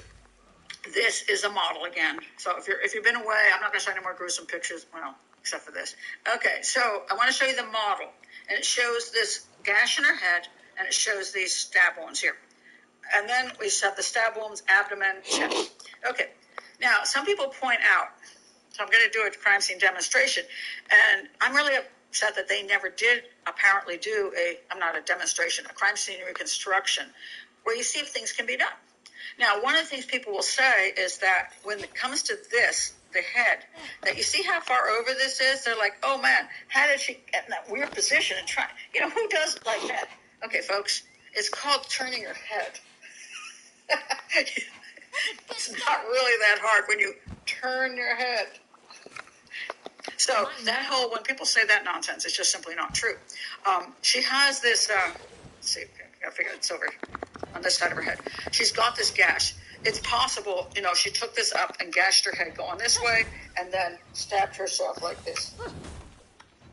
It's possible. The biggest problem is not the locations or the gash. It's that she had the two very deep ones. So after she did the really deep one, then she does the super deep one into her spine, essentially. And even if it didn't kill her, it's a pretty deep thing to then pull out. And then she has to go for the chest ones. Again, we have some what seems like hesitations, then we got a big one to the abdomen, and then the final one to the chest. On bath salts, I believe it. On no bath salts, I'm having a little trouble with it. I find it possible. So this is why I want to point out that because it's possible, the prosecution, not the prosecution, the original determination, the door's locked, he had to break it down, therefore there was no stranger. He came in, he found his fiancée lying in the blood with a knife in her chest. No one had been there but her, and it's possible, in theory, unless that thing completely made her immobile. But it's possible. Okay, so that's where they're coming from. And they're also seeing that she has psychiatric problems. She does. I'm sorry, there's something going on with that girl. She wanted to move home. But the psychiatric problem may also mean that she's scared of her fiancé, that there has been some type of abuse or something going wrong where she's like, I'm supposed to marry this dude, but he's creeping me out. Maybe she's seeing psychopathy in him. Maybe he's being very controlling. And there's some evidence of this later on. But for the immediate time, they may have just said, well, she's going to a psychiatrist, and she was having issues, and she couldn't live with things any longer, and, and he went out, and he came back, and the place was locked up, and he had to break it down, and there's his dead fiancé, suicide. That was fast. She could have done it, unless that one old stab here incapacitated her completely. And that's why, I'm going to get his name straight again. Guy DeAndrea, who I do love, if he's right, if you could prove that, then it would be all over. It would be a homicide. But without proving that, then she could achieve what they said she achieved. Now, having said all that, now we have to go to whether other evidence connected with this situation should investigate further.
sad is that, you know, when you see this, and mine's not, let me go back and find the knife. Okay, let me find the knife. Put the knife over my head here. Okay, where's my knife? Knife, come back. Okay, here we go.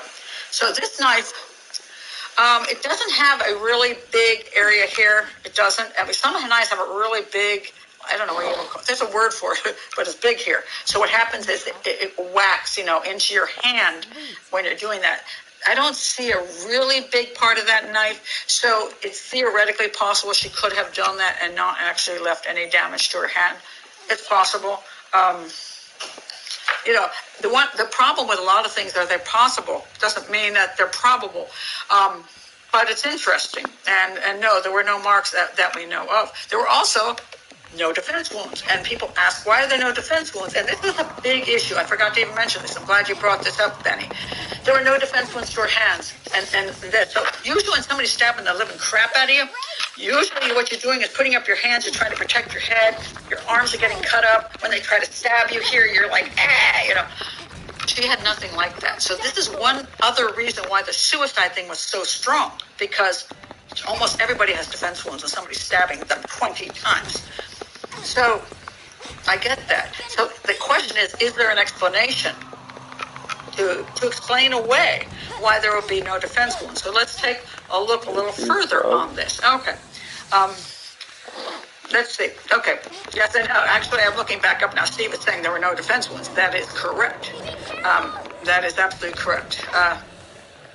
So let me go back now to where I'm at here. Okay, let me go back here. Okay. So now I want to start over with, could this be something else? Wait a minute. Let me. I always forget to remove stuff that's in front of me.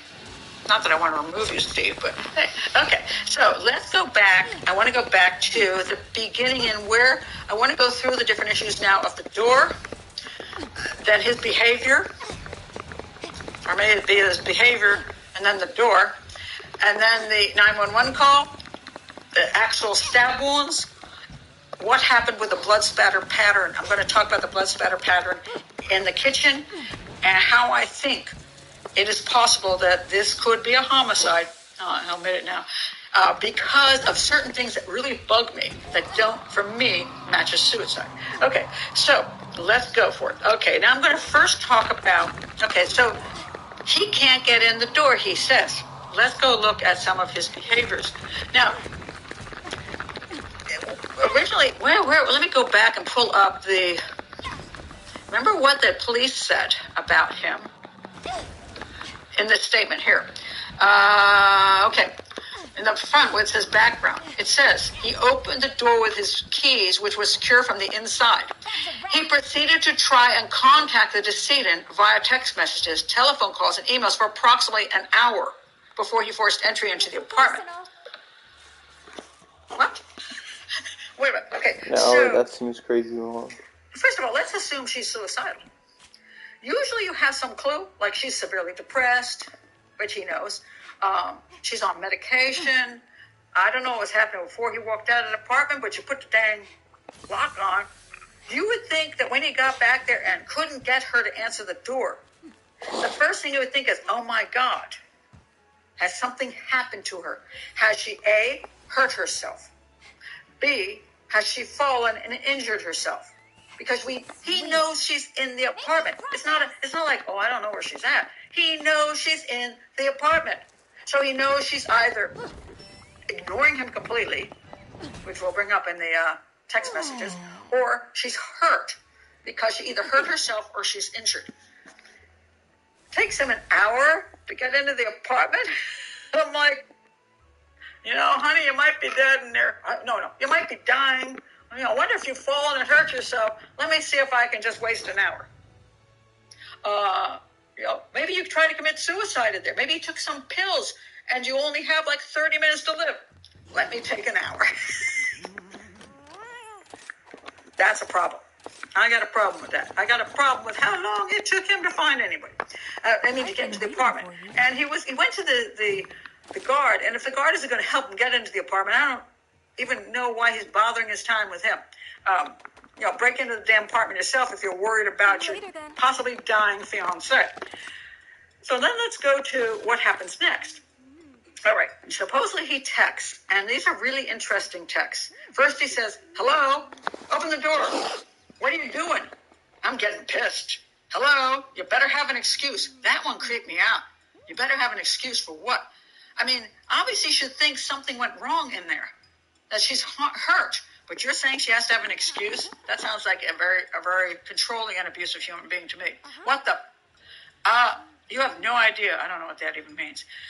It almost looks like here. Now, you would think he would be putting out, and some people have pointed this out, if he's innocent, he wouldn't, because he's innocent, he wouldn't say these things. In other words, he'd be saying, if he actually thinks she's screwing around with him. He's innocent because he thinks she's screwing around. That's why he's so mad at her.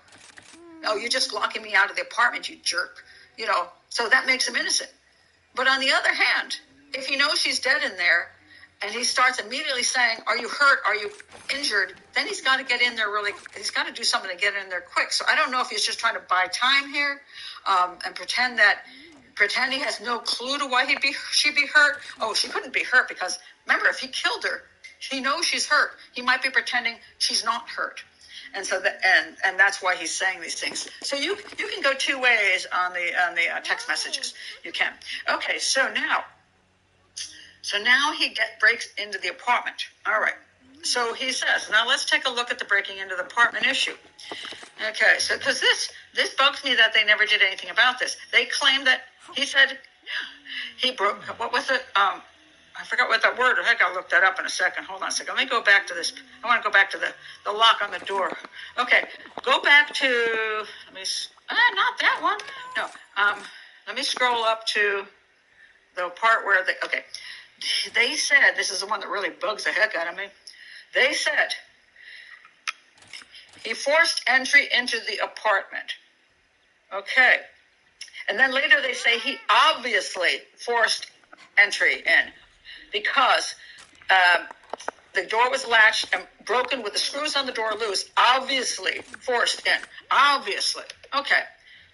Here it is. Now, a lot of people are talking about how you can break into a room, into the place, if it's locked, how you can break in. It has no merit, it has no meaning for this case. I looked it up myself. You can use string. You can be outside. You can open that thing up and you put strings around this and you put strings around this and you can actually open the door from the outside. You can. Some people say you can use a credit card or a piece of hardboard.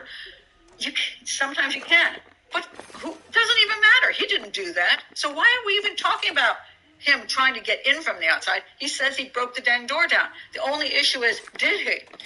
Now, what we see here is the damage is only on this side of the door. It's not over here. What I would like to know is and they obviously didn't. What I would have liked to have been done was some kind of crime scene reenactment.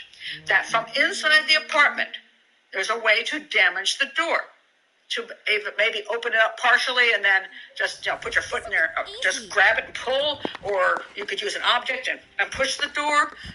Could you cause this kind of damage? Could you undo it part way and then just pull it and then put it back, and therefore you'd have this kind of damage here? Because if he killed his fiance, if Sam killed his fiance, and then says, "Oh crap, and I got to cover this up, but we're the only two people here, I got to make it look like I wasn't in the apartment," he might say to himself, "Look, I'll make it look like the place is locked up, then I'll break this, and then I'm just going to go out and close the door, because unless somebody sees me actually, break in, like the security guard apparently wasn't there, and even if the security guard was, you know what I'd do if I were him? I'd have the security guard following me, and I go into a panic, and I go to the door, and I kick it in, and then everybody would think that was locked at the time. But it wouldn't have been locked. It would just be sitting there because there's no proof that it was actually locked at the time he claimed he broke the door in. So I wonder whether he did this before he left the apartment and then just closed the door. And that way it would look like she had locked the door when she actually didn't. But apparently no crime scene reconstruction was done, so we don't know what happened there. But I would like to know if he can do this, then maybe he didn't break that damn door down at all. Okay, so now he supposedly breaks the door down. And now he goes into the apartment, and I'm going to go through his 911 calls. And there's a link to Peter Hyatt below, who does great statement analysis. And he does a great statement analysis on this case, going through every one of these. He really breaks it down. And he's a master of this. I'm going to just go through some of the basics I see as a profiler. Okay? And go there and look at his later, because it's very, very good. Okay, so I'm just going to read a few things of this. So he says, when they first 911, can we help you? Help, I need. He needs a lot. I just, and I've always told you, the word just means a lie is coming up. I just walked, he says it twice too. I just walked into my apartment. No, he didn't walk into his apartment. He broke into the apartment, which is right there. I'm like, what? You didn't walk in. You said you broke in.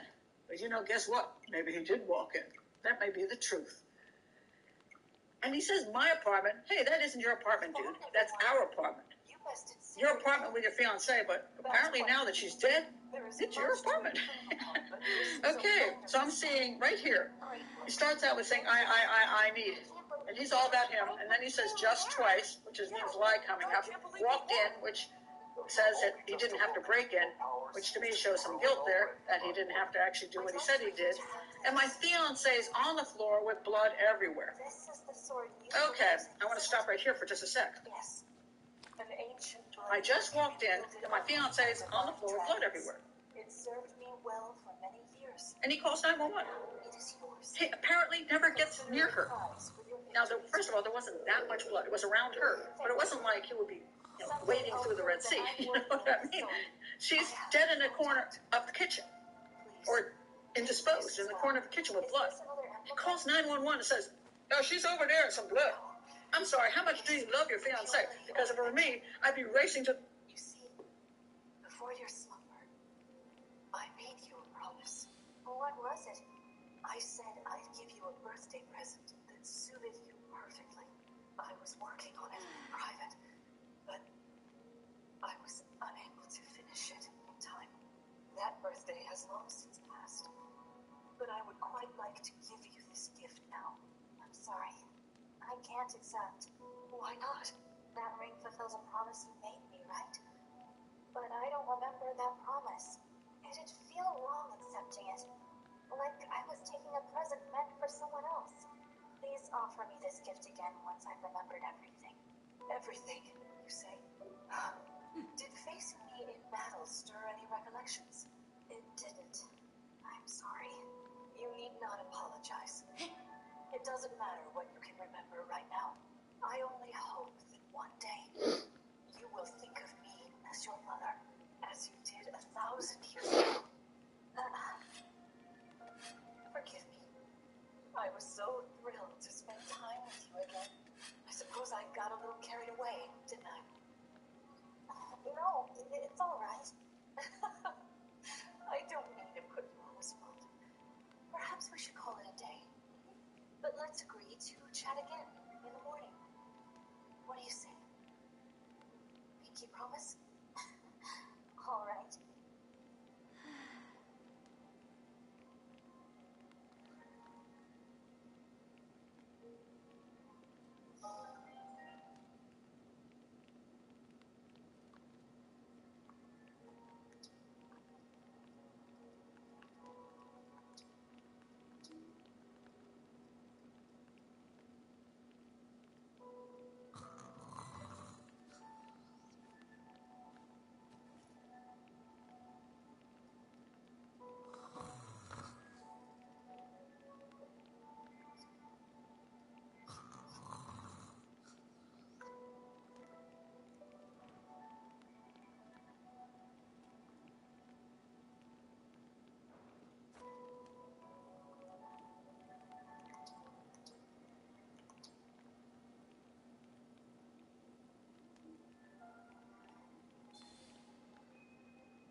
Please rest easy for today.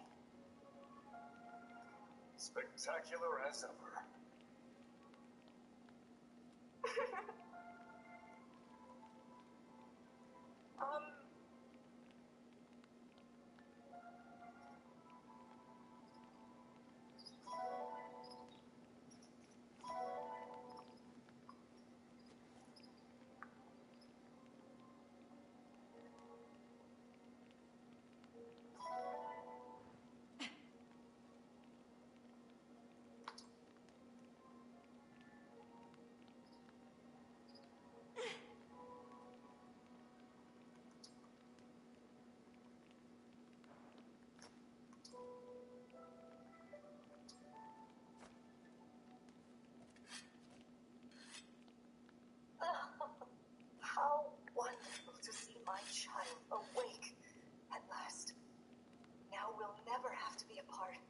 There's so much to catch up on, so much to see and do together. We can chat for hours, take long walks, share meals, and then, if my child's memories are truly lost, I wonder. Emblem Sigurd. I am here. There's something I'd like to discuss with you.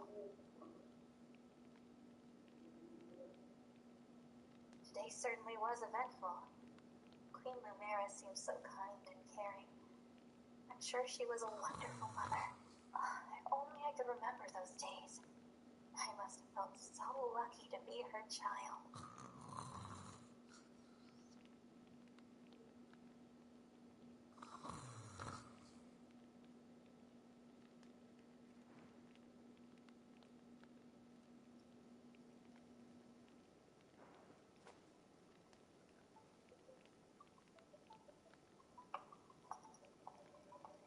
Why are you here alone?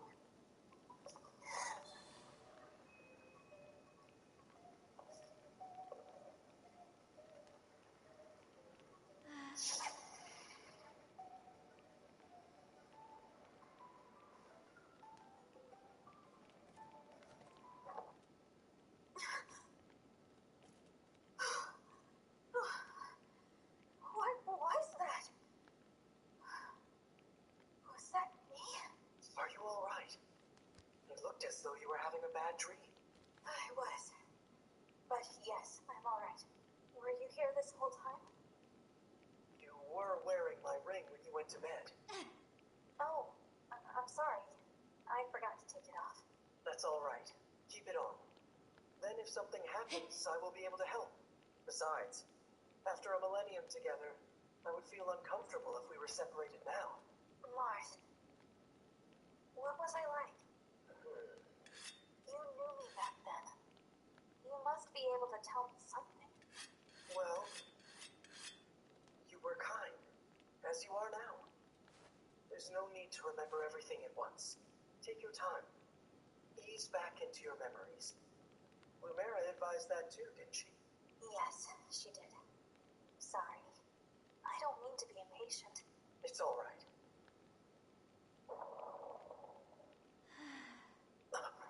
What was that? I'm not sure. An enemy raid? We had best take a look. I'm worried about Lumera and the others. Agreed.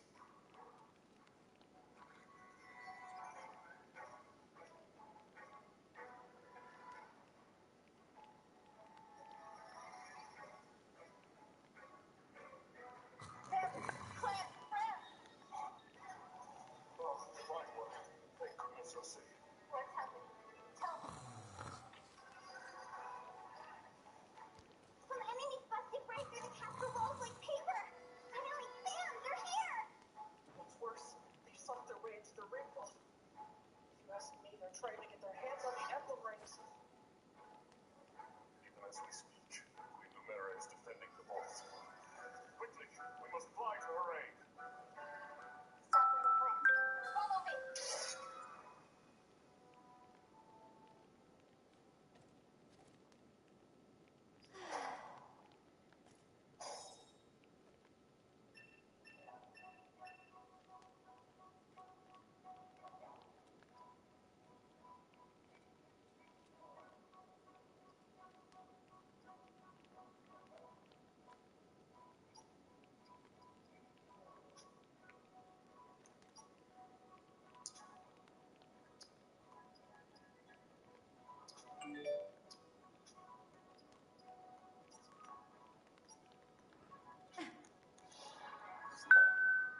corner of the room, and I'd be grabbing her body and holding her head and seeing what the hell was wrong with her and see if I could save her life. To know what I need to do. Maybe I need to put pressure on something. Maybe I need to give her CPR. Maybe I need to find out if her eyes are open or not. The dude's calling from across the room. You know, she's over there in a pile of blood. What? Pool of blood. Okay, that's something wrong with that. That's craziness right there. Okay, then he goes on about the apartment. Then he says, please hurry, please. He said, where is she bleeding from? Okay, so he says, going down here to the fourth line, I don't know. I'm looking at her right now. It sure is from 6 feet away? I don't know. I can't see anything. He's not willing to touch his own girl. This is his fiancée, the woman he's going to marry and live with for the rest of his life. He's not even touching her. I can't see anything. She doesn't. There's nothing broken. Well, if you're not touching her, how do you know there's nothing broken? What do you expect to see? Like what? Her leg on, on a 90-degree angle? And then he says she's bleeding. Well, she's not bleeding. She's bled because she's dead. Ellie. Okay. So then he goes, she said, the 911 says, you can't see where the blood is coming from? He says, I think it's her head. I think she hit her head. Okay, so she's got blood on her head, so she could have hit her head. Well, dude, she hit her head. Why aren't you over there trying to help her? Oh, no, you're just calling 911 from across the room. All right, next. She might have fallen everywhere. It's everywhere. She might have slipped. There's blood on the table. Well, there's no table. That's the counter he's talking about. And her face is a little purple. Okay, I'll make my comment on that. Okay, then, okay, look at her chest and see if it's going up and down. I don't see her moving. Do you know how to do CPR? I don't. Okay, I can tell you what to do until they get there. I want you to keep her flat. Now, she's in the corner of that room. She's kind of like on her butt, and she's leaning back. Her legs are out straight, and her shoulders are apparently leaning up against the cabinet. And finally he says, are you willing to do CPR with me over the phone until I get there? And then he makes this great comment. I guess I have to, right? Let's do this. Aw, you think? Yeah, that's I wild. guess I gotta do it, you know? Crap. You know, gotta save my girl's life, you know? I guess if I have to. That's concerning. Right there, that's concerning. Okay, so listen, okay. Don't freak out. Okay, I'm trying not to. The shirt won't come off. It's a zipper. Okay, so he's supposedly getting near. And then he says, oh my God, she stabbed herself. And right here you're like, you know, there's a knife in the girl's chest. Unless she's like so slumped over you can't see it, which she's supposedly not. But even so, if you'd gone in there and saw your woman dead in the corner, in dire distress, you would think you would have gone over there and held her in your arms and noticed the damn knife in her chest. But since you're calling 911 from across the room, you can't see the knife, I guess. But now, oh my God, he's discovered she's got a knife on her chest. Oh my God, she stabbed herself. It's gonna be easy. Okay. Then he goes on and he tries something different. She fell on a knife. Oh no, her knife is sticking out. Okay. I can see his point about she stabbed herself because if there's no, well, no, I can't. Because at that point, when he breaks in, he might think he's the only one to get into the apartment. So, you know, yeah, okay. He might think no one else could get in. She's got emotional problems. She stabbed herself. I'll give him that one. Then he says that she fell on her knife. When was the last time you saw somebody fall on a knife in their chest? I mean, you know. I'm sorry. That does right there. That don't make sense. So now he's trying to go from suicide to accident. Yeah. Okay. And then it's her knife, not our knife. Again, it's his apartment, but it's her knife. It's her fault. Okay. Her knife is sticking out. Her what? I think the 911 call is going to say what? There's a knife sticking out of her heart. Oh, she stabbed herself. I guess so. I don't know. Or she fell on it. I don't know. Well, don't touch it. Okay, so I just have to let it go now. Something. Okay. And there's a point in here, and I forgot where it was, where he chuckles. It's like, yeah, I'm not touching that. Or the thing. Oh, I mean, you can't. If there's a knife in her chest, it's kind of hard of you to do CPR. Oh no. Oh my goodness. Okay. Oh my goodness. Okay. Oh my goodness, I can't do CPR. But he does chuckle in here, and I'm just blanking on where the chuckle was. Oh, maybe it's further on. The knife is still inside. What? Is the knife still inside of her? Yeah, I didn't take it out. I think that's where he chuckled. I didn't take it out. Really? Okay. And it looks okay, goes on. And then he goes on, oh my God. And, I did another video where the beginning of it, that's the one about the boy who killed his brother. And he comes up on the phone, he goes, oh my God. The same thing here. Oh my God. All right. Let's see. There's no sign of life. Pinch her arm. And then let's see what he says here. Let's see. There's no sign of life.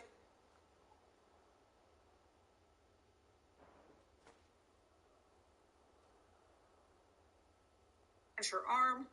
And then let's see what he says here. Let's see. There's no sign of life.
this scene how she most likely died.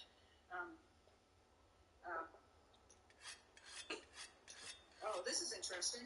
Kay says, my daughter was with a psychopath who is now with a lovely girl. He was an abuser who always convinced others he was a good guy. That's exactly right. Very good. They're very good at that. So, okay. So, okay. Oh, Kelly. Ooh, Kelly. Okay. Kelly says those drops in one pick look like straight gravity drops. You know, I'm going to tell you something that makes me different from maybe some other profilers. I love it when people see stuff. I don't want to be the only freaking profiler on the planet. There's a thing in the profiling world where, we're the only ones who can profile, nobody else can do it. It's just us gods of profiling. And we can't even teach it to you because, we're just so brilliant. We just know things.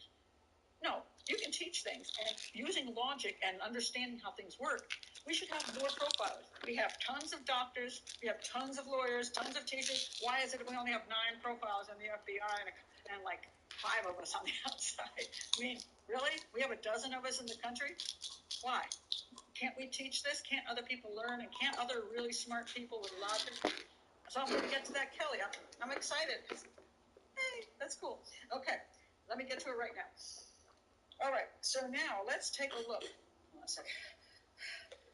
Got all excited here.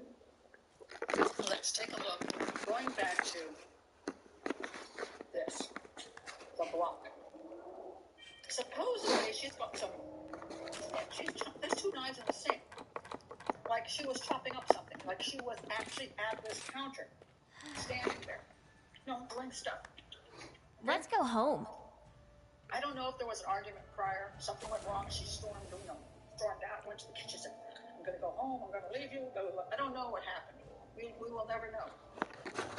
But this bothers me because normally you would not see this in a series like that. This looks like somebody How can I help you? for that. Reached for that, grabbed it. Until next time. With such rage that they knocked the thing over. Those things aren't that light. They tend to be heavy and got those things in. They're supposed to stand up. I mean, if you just pick the knife out, it's not supposed to fall over. So somebody has to really do this for it to fall over. This is a small kitchen. So if she's in this spot here, and he comes up behind her, grabs that knife out, now he is behind her. And I wish I could show this in a good way. Okay, I'm just going to put my hand here for her, okay? Now, I'm going to be him. She's here. He is. It's backwards when you do these things. So this is I'm a right-handed person, and I have to do this backwards for the video and it flips it. Okay, so let's say she's here. Okay, he's gone and grabbed this in anger. Okay, now he is right behind her. And if the one thing I can't do it that way. I can't do anything with my left hand, so I'm gonna have to pretend it's the other way. Okay. If he grabs her around this part of her body and restrains her, doesn't necessarily have to do anything huge to her, but he can restrain her. I mean, he's a big guy. She's a lady. Okay. He restrains her, and he's got this in his hand. Now, one of the things that could happen is, as she's being restrained and she's starting to fight back, it's very likely that this just come right across her head. Because she's. Let's do this! Also, these small, what looks like hesitations, but simply because she's trying to get away. And as he's going, and he's right behind her. So when he's right behind her, he doesn't have as much room. So things might be just doing this because he's so close to her, to her neck. Thanks for coming. He's trying to get a chance, and she's maybe bucking backwards and preventing him from making the big deal. I think that it's very possible he grabbed her somehow. Accidentally did that, and then he's trying to get at her, made a few stabs close by, and then went for the 2 big ones. And the big one went in here. Now, at that point, he's gone for her neck. I believe he may have stepped back because he thought he's done damage. He feels this because this is where it went. This. I think it went up to this point. This is a long way into that person's head. You can feel it go in. And he has to know something's happened. Now, let's assume she was incapacitated, like is suspected. Then she goes sort of half limp. And and she might be conscious but limp.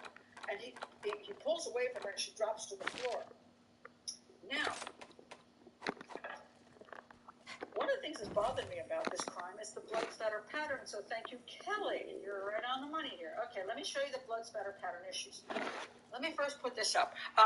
This guy's Dr. DeBacco. I put a link below to him. He does a very nice short explanation. You'll see these different blood spatter patterns here. And every pattern has a purpose as to why it's doing what it's doing, okay? And there's also, this is my favorite book in case you decide to get really into things. This is Blood Spatter Pattern Analysis. This is the best book on blood spatter pattern. Okay. I should put that link below too, and I will. I forgot to do that. Okay, so now let's look at something that bothers me. Okay, this is a blood spatter issue. You see that baseball bat, and it's being swung, and you see those little drops going dunk, dunk, dunk, dunk, dunk. Okay, they go dunk, dunk, dunk, dunk, dunk for a reason. All right. So okay, now I'm going to turn back to suicide. There's not a lot of little drops all over the kitchen. Because, you think when you know you're stabbing yourself, you stab yourself when you come out with a bloody knife and you're going again, you kind of do this shit. Things go. Little blood things go. And there's nobody there, so you just do it. You're all by yourself. Then you turn around. There should be these little patterns, just little blood spatter patterns everywhere. And if you look at, take a look at the one up in the left-hand corner. Oh, it's not a really good one, but okay. The one in the right-hand corner. These are kind of like when you throw blood off, they hit and then they make a little tail depending on what direction it's going in. That's kind of a crappy picture, actually. So yeah, it's not a really good picture, but unfortunately, you have a little blood and then a little tail comes, depending on the direction. But you'd think when you have blood on your knife and you're by yourself and you're stabbing and you're trying to you'd see more of this. We don't see it. Okay, we don't see that. We do see the blood on the floor where she's sitting. We also see what seems to be a pretty open pattern where she was laying, but why don't we see more blood there? So she's standing at this counter and she's stabbing herself. I'm just thinking we should see more blood up here. Okay, now, Kelly points out something very, very important. And this is the issue of those darn drops. Okay, right in 9, see the one that says blood drop and elongation. So you can see there are all these percentages. This is the way the blood is going to hit something. So when it comes flying around, it hits something. When it hits at an angle, it leaves a tail. But you see the one that says 90%, it's straight down, makes a nice little circle now, doesn't it? Do you see this right here? Circle, circle, circle, circle, circle, circle, circle, circle, circle. What the heck is all that? Now she's over here. She's over here. She's over here. What is all this? What's all that drop? Now theoretically, she could have, after she stabbed herself in the neck, before she turned around and fell onto the floor, she could have held the knife out. But you would think there would be more stuff in the middle there before she went down on the floor. She could have. But what bothers me is, again, this area here, along with this thing here. Now, let me show you a thing called void pattern. Okay, so when it says here, created when an object blocks the deposition of blood spatter onto a target surface or object. Examples. Okay, so there's different examples. But in other words, if I put my hand up here and blood flies like it's like spurting out of somebody's neck or something, what you'll see is this void pattern. It's like you'll see all this blood around here, but you'll see kind of like a white hand area, because it's like the blood never hit the wall. It hit my hand, so you don't see. So on the wall, you see all this blood, but you see a white hand pattern. I see a lot of empty area here, and this is where I wonder whether he's behind her, and that's why when he's stabbing her and he's doing this, that the blood is coming back on him, not anywhere else. So, because he's blocking it. And then when she's on the floor, and the person's, whatever, she's either doing it or he's doing it to the abdomen. Let me see if I can, either to the abdomen and then to the chest, into the heart. And there is a point when, if she's gone down to the floor, if he's standing here and he's holding the knife, it would do this thing called drip, drip, drip, drip, drip. This may be his hesitation, because he's going to have to make the final stab, the big one. And he might have done some small ones and then say, okay, here it comes. And meanwhile, it's going drip, drip, drip, drip, drip, and then he makes the final stab, and that's the end of it. Now, this is just to be fair, and not be unrealistic about this, I haven't had the pleasure of seeing the autopsy photos, every police report, the crime scene photos. I can't see much. This is all I've got. I haven't seen, I don't have the real pictures, and I don't have any more than this. Thank God I do have at least this much. So this would be a tentative analysis of the crime. It's tentative. I've looked at, could it be a suicide? Yes, but I see too much that's leaning over toward homicide. Her concerns about not living with him, going home to mom, his behaviors that took him an hour to want to even break into the house to find his dying fiance, his strange text messages, his strange 911 call that really shows that he never even went near her before the 911 call. He never even checked her out because he already knew she was dead, in my opinion. So there's no reason for him to check her out. That often happens. They don't think that way. It's like, well, what would be the point? Well, most people wouldn't have known she was dead, and they would have checked to make sure their loved one was still breathing. You didn't even bother because probably you knew she was dead. Your whole point was to call 911 and say, oh my God, I had to break into the apartment and I found her lying in a pool of blood and I don't know what happened. That's your intent. So I have problems with all of that. Then I have problems with this thing being pulled over, which looks to me like somebody doing something very quickly in a rage. And I have problems with the blood spatter pattern not really fitting a suicide as well as it fits a homicide, which includes the lack of cast-off patterns from where she were just doing it to herself without some, homicide who would be blocking a lot of the cast-off patterns, and the void pattern on the floor and all the drops. Now, I'm not a blood spatter pattern expert, and I haven't spent a great deal of time with this, so there might be some blood spatter person out there who goes, what is she? She's not an expert on that. I mean, I've done a lot of studies of blood spatter things, and usually I spend a lot of time going through, even I have to go back and look at books of different blood spatter patterns to make sure that I'm not talking crap. But, this is what I see. Put all together, I feel like the original investigation jumped to conclusions and didn't do the due diligence and doing proper interviews to check out whether the door lock could have been broken purposely before he left the room. That all the stuff with the blood spatter patterns, his statements, they didn't do any of that. And so I'm with the parents on the fact that I understand why they're upset. And I am one of these people, if you've known me, almost all the time, I keep telling people, the majority of the time when I look at a suicide, it's actually a suicide. That parents don't want to admit their child committed suicide, so they'll claim it's a homicide. They will harass the police for 2 decades. They will harass people like me and saying, why aren't you following up? Why won't you prove that this is a homicide? And I'm like, because it's a suicide. I can see it's a suicide. The police were correct. The majority of the time, almost always, it is a suicide. This is one case where I'm going to say, not so quick. I'm having issues. I am having a problem with this. I'm having a problem making the determination that this is a suicide. The manner of death was a suicide. I'm having trouble with it. So that's where I'm coming from. Now I'm going to go to all your comments. I actually think my broadcast didn't end even though with the internet issues, so I'm so glad about that. Okay. Whew. This Doreen has a great comment here. 5 times he said I before he mentions her. Yeah, and Peter brings this up very, very well. I. It's about her. It's not about you, dude. It's about her. Oh, unless the whole issue is that it's about you. It's about you believing me. It's about I wasn't here. It's about I'm innocent. It's about I have nothing to do with this. take care of me. Don't take care of her. I mean, I know she's dead. Take care of me.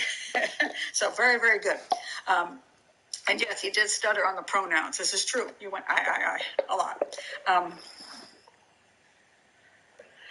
Let's see. Let me see if I can go back up here and then come back down with all your great comments. Okay, this is true. This is a great point, Gretchen. If someone had stabbed her, would a killer waste time making all the small stab wounds? It seems strange. I think most people that stab go in with force, as it's often driven by rage. I agree with you. And that's why the police thought it was a suicide. But here's the thing. The problem may be that he wasn't trying to stab her with those others. It may be that she was moving and the knife just simply hit her in different places on the neck that were small because she was, oh, geez, I just,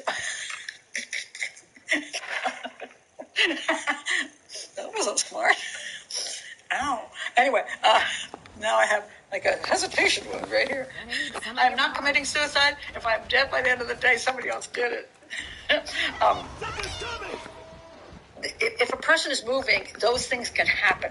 Okay, I think in the case here, it would absolutely be that they could happen just by the movement of the person trying to struggle, and they're just accidentally because he's trying to get in position to do stuff, and it just happens. There's a lot of medium wounds too. So there are times when if the person's moving, you get part way, but you know, sometimes you don't get there, sometimes you do get there. And, you know, if she's just struggling around, this can happen. As far as the chest goes, that's a little bit more, like you say, well, you know, there's a few hesitation wounds there. It may be that he, as she was going to the floor and he's like, you know, here's something. Are you dead? Are you dead? You know, I mean, the 911 person told him to pinch your arm. This will be a little more effective. You know, are you dead? Maybe he found out she wasn't. Then he went for the big one.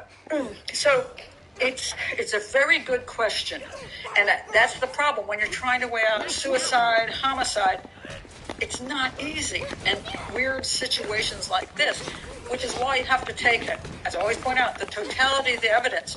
Don't just focus on one thing and say, oh, see, that proves this. No, not necessarily.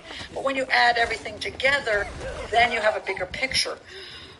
I think they need to do, at the time, if I had been a profile at the time, in the first 48, which is when I think detectives need to do their own profiling, and not jump to conclusions or go with their gut, they need to step back and say, okay, what if A isn't true, maybe B is true.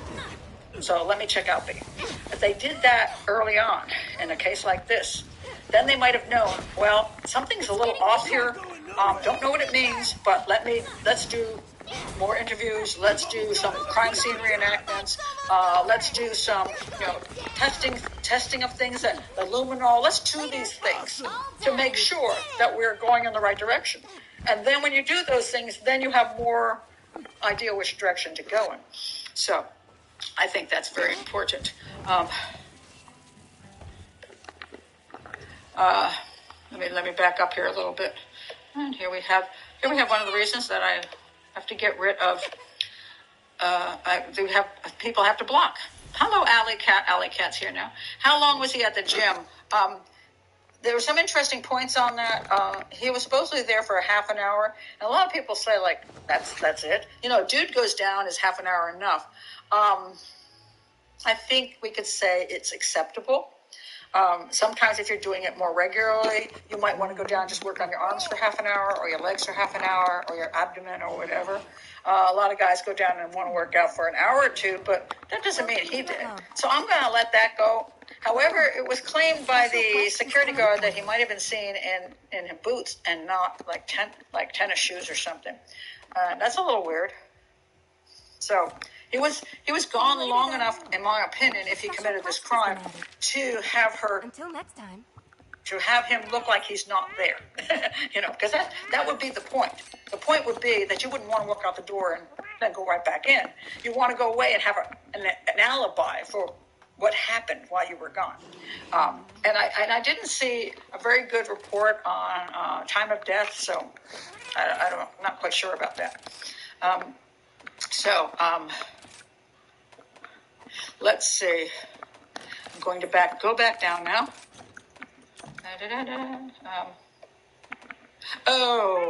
This is a weird thing. Yeah, I forgot about this, Benny. This was unconscionable for the police to do this. The fiance's family was allowed into the apartment the day after her death. They clean the apartment and take the phones and the computers. In other words, the police allowed the chain of custody to be broken. So if they got the computers back later, but you've already let somebody tamper with them. And a chain of custody is supposed to be that once the police arrive on the scene, nothing leaves with anybody else. Everything is documented as to what it was, where you found it, what you put it in, like the bag or whatever. You took it to this place. Nothing goes out of the chain of custody, so that you can't say, well, somebody could have messed with it. Yeah, that was very poorly done and very concerning. Yeah, that very much upset me. Let's see what else we have here that I haven't said. Okay, certainly you would try to defend yourself. Yeah, I think an interesting thing about the defense problem with the defense wounds is that if he had his arms around her hands would not be able to move. I've had people try to do the bear huggy thing. I can't move for crap. Now, I want to point this out too. So sometimes people, she would have been able to break out. Not necessarily. A lot of times when they get you around this part, you just can't really move. And by the way, if they grab you and immediately start stabbing you in the neck, you get stunned really quick. I mean, I don't know. I haven't been stabbed in the neck except what I just did to myself. But this is happening. You're first of all in shock. You can't. Somebody's behind you, stabbing you in the damn neck. And if he got one in, he might have gotten like one of the deeper ones in. And then she's like, what? And then she's trying to, and then everything goes like this. And then he gets the big one in. This happens in seconds. It doesn't take like 2 minutes or something. People always imagine, oh my God, it's 2 minutes. No, that's not the way it works. You can stab, like if you're doing this type of sting and you're having this thing in 5 seconds, it's over. And she might have already been stabbed to the point where she, she's out of it. So that's the reason there may have been no defense wounds. Because if he came at her from the front, I would say, somebody's coming at you with a knife, you're going to do this crap. And even if he doesn't have good hold on you and your hands are free, you can do this. But if he's got you by the wraparound bear hug thing, you simply can't move. And because I see this here, and she was supposedly, she's killed right in this corner, it does make me wonder if he just came up behind her and he grabbed the knife and then he grabbed her. I can't prove it. It's interesting. That's the way it looks to me. Let me see. No, she was not drugged. There was no evidence that she was drugged. And besides which, she was, moving around. So, no. Here we go. Okay, that was good. Bedtime says, Gretchen, many murders by stabbing have little stabbing that don't penetrate. Things, they're not always clear. Even in suicides. That's why people go, well, I can't believe the person would have, stab themselves with the heart. Because I'm looking at this sucker, and I'm thinking, could I just go to the heart? If you're really super, depressed and you're on some kind of drugs that make your brain not function properly and make you just not feel pain, you may stab yourself to the heart. People do it all the time, So that's why you can't just say, oh, it couldn't be suicide. It could have been. Just it was less likely than homicide. Okay, this is correct, yes. Pinned. And unable to use her arms in defense. Oh, and I wanted to bring up the picture. I forgot to do that. Where's my picture? It was of her. Okay, here we go. Let me pull up this. Okay. So this is, she had bruises, mostly on the right side of her body, which I thought was interesting. Her right arm, her right leg, her right side. Now, why would that be? Okay? Now, she's got one on the left hand. Now, also, supposedly, this was, there were some that were older bruises and so on and so forth. So they claimed for the older bruises that maybe she played sports and contact sports and had bruises. And that was kind of mocked. They said, well, she's a grade school teacher. little bratty kids, I can kick the crap out of you. Annie, are you still here? You can kick the crap out of you. Anyway, I have an experience where I did karate, and I was working on what's called the makarari board, and so I was doing a lot of elbows and forearms to the makarari board. And when I went to the beach the next day, people took me aside to ask me if my husband was beating me, and I'm like, oh, I didn't even notice that. I was messed up. I had bruises everywhere. I bruised very easily. So, yes, she could have been involved in a sport that caused bruises. I don't know. Again, I don't have access to finding out how old each one of the bruises were because I haven't seen the crime scene photos to say, oh, well, this one's obviously a week old. This one's obviously just happened that day. The fact that they're on the right side of the body makes me wonder. So again, did he grab her and push her up against the counter so she was hitting parts of her body against the counter? I don't know. I can't see the actual photos, but she might have sustained some bruising that had to do with this incident, and if she were killing herself, the bruising wouldn't occur. So that's an issue. No, and this is a good question, though, Ed. Any of her blood found in the gym? No.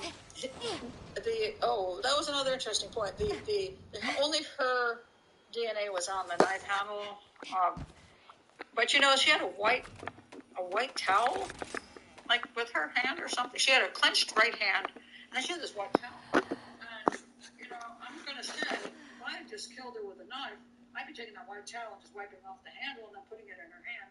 That's what I'd do. But his DNA would be in the apartment anyway. If he didn't cut himself during this attack, then he wouldn't leave his blood there. But he would indeed, you would think, because, as I point out with the void issue, if he was stabbing her, instead of her blood going outward, or if she were alone, that maybe some of the blood came back on him, on like a shirt or something. They never did find bloody clothes. He might have left for the purpose of getting rid of a bloody outfit. He might have cleaned up. We just don't know because they never did a proper investigation. So we don't know. But there was not blood found in the gym, but I don't know if they ever looked for anything. He could have gotten rid of something somewhere. I just don't know. Let me see what we have here. No. Could he have knocked her out before all the stabbing wounds took place? No, I don't think so. There's too much going on. There's blood on top of the counter, just a couple drops. There's this thing pulled over. Everything happened in that corner. So, no, I don't think she was knocked out. There wasn't a sign of her being punched in the face or nose broken or anything like that. There was. Okay, I forgot about this. That's why I like you guys here. Okay, there was some theory that there was some, possible choking to the neck, or maybe a fingernail. Again, I don't have the autopsy photos. I don't know how accurate this is. So again, he could have armbarred her. He could have grabbed her to some extent around the throat at some point. I don't know. I don't. Fuck you. But there was supposedly something here, which again shouldn't be there with suicide. Let's go home. So let's see what else we have here. And that may be. Maybe he needs an hour to clean himself up. This may be true. He was sending text messages, but we don't know where he sent the text messages from or the phone. He was in the building or outside the building at the trash cans or the drainage thing. How accurate we have to where he made these things. He could be walking. He could be somewhere in the bathroom, like open the door, but he's in the bathroom, right? Nobody said he was actually at the door when he sent these messages. They're just cover for him if this is what he did. So that's a very good point. Very, very good point. Let's see. And yes, and definitely he needed an alibi if you were involved. That is correct. This is an interesting point. It seems like the couple was used to arguing. Well, most of us who have been in relationships have had moments where we argue. So, we don't want to jump to conclusions that arguing necessarily means this relationship is a disaster and is headed for, murder. But the insulting thing he said to her, and the text message kind of creeped me out. It's like, we better have an excuse. That was the thing that bothered me. It's like, who says that? Usually a very controlling person. You better have an excuse.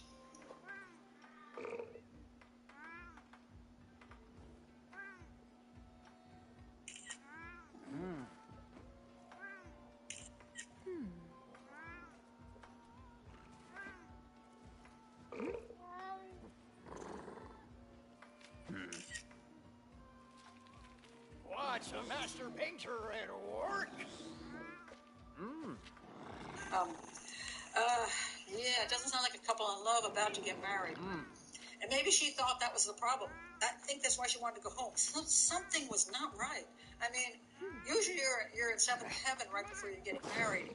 You know, you could be stressed about the wedding and all that, but you know, if you want to leave your home and your love, have your mommy take care of you and your daddy, that doesn't sound like things are going well. It just doesn't.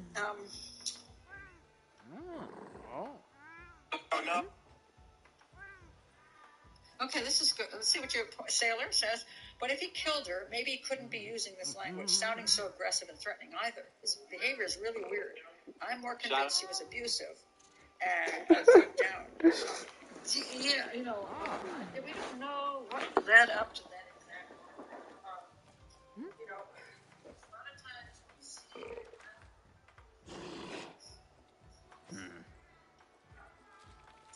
Watch a master painter at work.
Watch a master painter at work.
Watch a master painter at work.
Watch a master painter at work.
Watch a master painter at work.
Watch a master painter at work.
Watch a master painter at work.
Watch a master painter at work.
Watch a master painter at work.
Watch a master painter at work.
Watch a master painter at work.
Watch a master painter at work.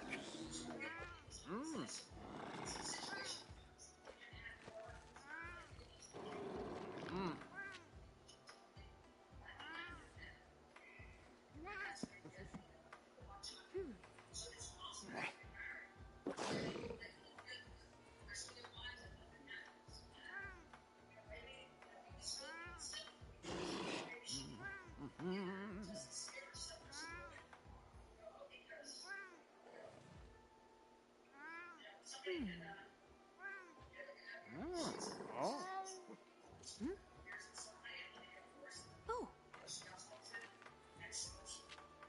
I've got it.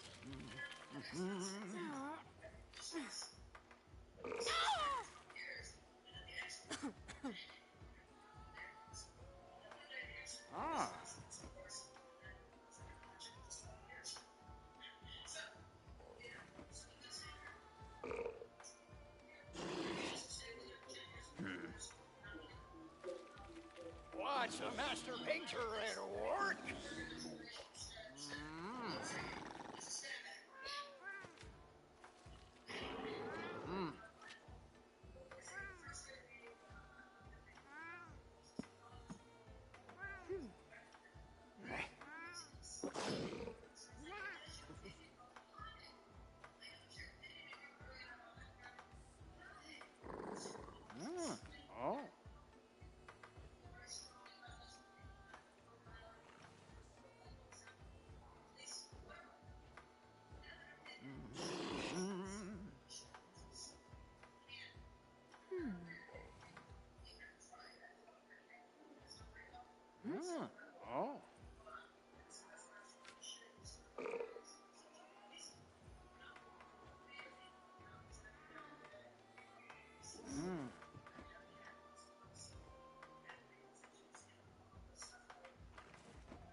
Watch a master painter at work.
Watch a master painter at work.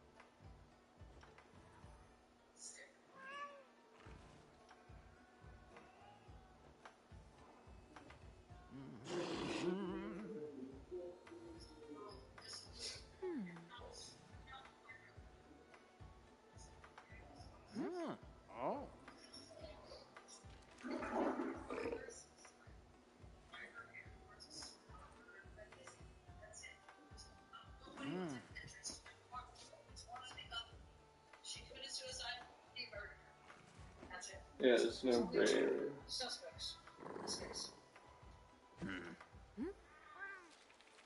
Watch a master painter at work. Don't commit suicide, that's a crime. That's so funny. I mean, this makes sense, but that's funny. That's just such a crime. Like, that's so sad. Like, if they committed suicide, they're technically criminals. I mean, or had criminal intent or something. But the fact is, he didn't check the suit to see if she was dead. A special quest has come in for. Until next time. That's a real important part. That's terrible. Oh, man, that's I mean, hope no one bought his new wife knives for a wedding gift. Really dull ones. Don't bring me any sharp ones. I'll do with the cheap dull ones from Walmart. Oh my God.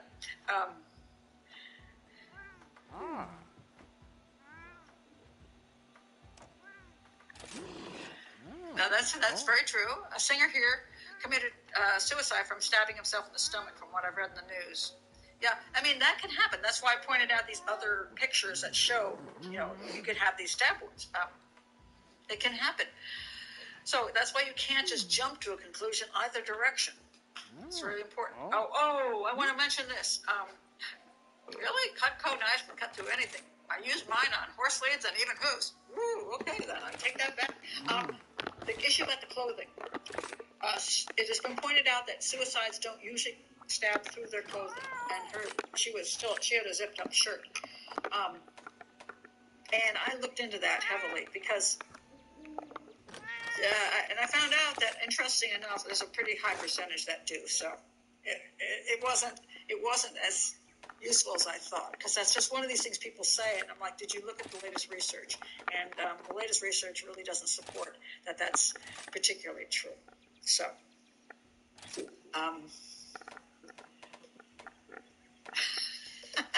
Gretchen says, please don't hurt yourself, Pat. You're my favorite Sunday activity. I'll try not to.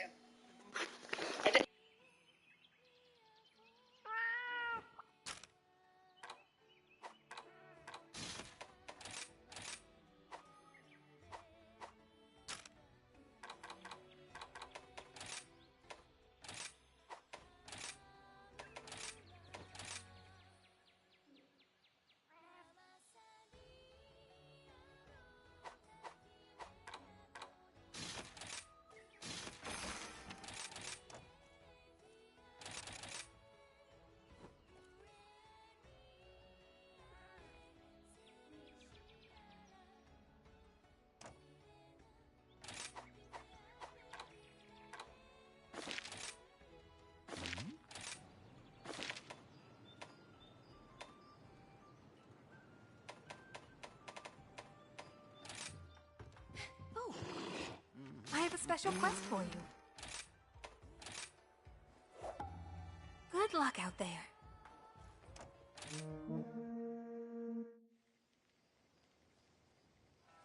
It's possible, but I don't know how movable she was at that point, but she might have turned around. And he started to do that, maybe she slid down and then he finished her off. Let's go! So yeah, it's very possible. I mean, these are one of these things that, if you have the time and the energy, you can go through all the different scenarios of how it could actually play out. And if you have good information and get good pictures, you can start matching, whether this could have happened. Did the hand hit? Did the hand hit here and slide down? You can really look closely. Oh, I have a great movie for you. Thanks for the meal. So there's this movie called Curved. It's made by somebody who is a student of Quentin Tarantino. Anyway, this woman, she lives in Mexico, and she sees this horrible thing happen, and she becomes obsessed with murder. And so when she moves to the United States, she gets a job as a cleanup person at murder scenes, one of those people. And it's really, I love that movie, and I know, I'm like, okay, I can totally relate. So what happens is she goes to the murder scene, and she would look at how it all went down, and she would do that. She went on the counter and go, oh, then her hand was here, and then she'd go through almost dance. Allow me to assist you. Thanks for coming. And it was, I really, it was kind of secret. I really enjoyed it. You're a lifesaver. So it's called Curving. I think it's a student Tarantino. I love it. Maybe just me. But it so relates to doing music. So, This is going to hurt! let's see. Prepare for a world of hurt! Yes, and this is true. Well, this is true and not true. Ellen alleged, search suicide. All over for you! Yes, that there's in the beginning. I needed that. There was no proof on anything on a laptop that referred to suicide. That was said originally. Then later on, they said there was. I don't quite get it. I tried to look up the ones I saw listed. We were waiting for you. We're in this together. For that reactions off of Zoloft. If she takes these different types of medications, what kind of side effects do they have? And then there was a search for suicide and painless suicide. This is going to hurt! And again, I don't know if it's true. But there's a Hold still! But that's one of the police said, oh, see, she looked at suicide. This is the end of the line for you! Even if you look at suicide, it doesn't mean you look at suicide. It could mean that you thought about it, and then somebody suicide. I need some of your parts. Maybe your reason was so depressed because you were having a rough relationship, and before you got a chance to commit suicide, you I'll put this to good use. or whatever, and they did you. Alright, let's see what we have here. I do think there were problems. Moving back to stay with mom before the wedding to send the meal off. Nothing personal. You asked for this! Are those hair swipes It's all in the over cabinet for on you! the right? That's too low. She did it herself. I don't know what that is. That's the, I don't have. It's not good enough. The pictures aren't good enough for me to even. Here comes the pain. I can see the drops of the sweat now. Clearly, she bled out. Coming for you. Right here. I don't know what this is. It could be the back of her hat. It could be where her head was when she was slumped in the corner, which she supposedly was. And I think her feet. Backwards. Maybe her feet were out here, and then she's slumped here, and then her head is maybe up in this corner, and she's kind of slumped Out of here. on there. I don't know. Because I can't tell from the pictures, unfortunately. Let's see. And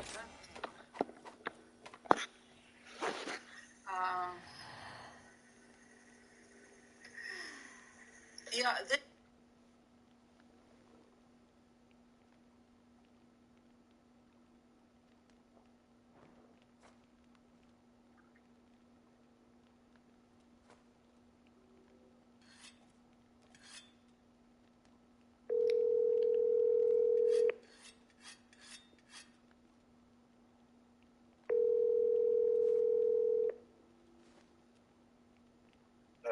Hey, Dad.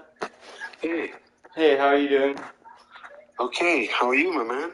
Okay, finally I got my meds. Oh my goodness, what a... And they're whatever. I don't like them as much as the other ones, but whatever. But at least I have something. But because I don't know, maybe it's just placebo or whatever. But they seem to make me a lot more anxious than the other ones. But whatever, it's not that much. It's like school. And how will you do without it? Not so good? Pretty like little to no energy, or not able to follow through with tasks, or getting just sidetracked. Oh, jeez, sorry. It's not your fault, obviously. You actually went above and beyond. Yeah, I was racing around, and then I finally got there. This whole system is just ridiculous. How can they have a national that's the infrastructure for that kind of what.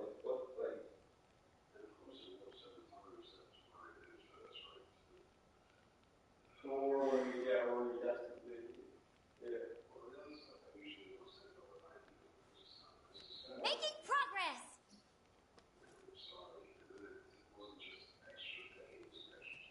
Yeah, that was really absurd. Yeah.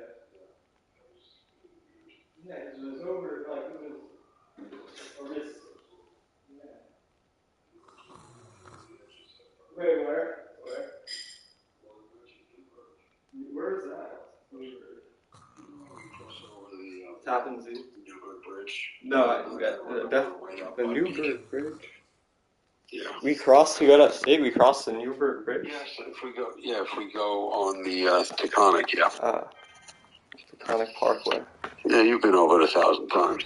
So, that's a little dicey neighborhood. Maybe they're heisting, meds or something. Yeah. But then, showed up. I mean, I called several times. I opened up a case tracking. Yeah, so maybe it was just a place where they just really didn't have. Well, I don't know if the supply chain issues gotten better. I don't think so. I don't think it has anything to do with that. I don't know what happened. I mean, the post office is a post office. They don't have supply chain. Oh, okay. Yeah, maybe. I mean, your supplies. Oh, yeah. Because it's not like you have to. Oh, yeah. You're directly sending it. It's not like I'm getting it from a company that you across. But yeah. Okay.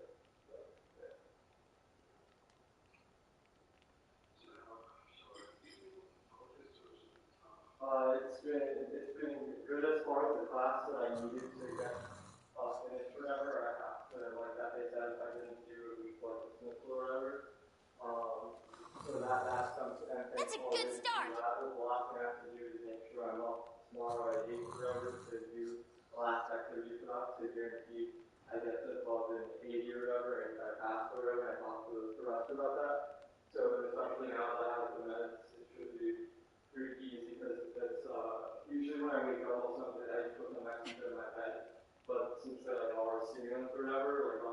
hacking type thing. If I take one, even though like maybe without it, I might just like wait, turn my alarm on and kind of like not able to fully get up, but then after maybe like, I don't know, 15 minutes, I'm able to fully get out of bed. Yeah, everything's cool. No. I'm saying, since I haven't, this should definitely be fine as far as that's concerned. As far as the scientific one, though, or whatever, I have to write still a paper or whatever, and I've been obviously like I was able to get an extension or whatever as my accommodation, but still if I didn't have any meds during this time, I was just really kind of going nuts over the blank paper a couple times in the mission room and getting distracted and starting again and thinking it's not adequate. So technically, and for me, technically do tonight or whatever, at 12 or whatever, but if I want to, whatever, I can theoretically use each day, it's just off 10%.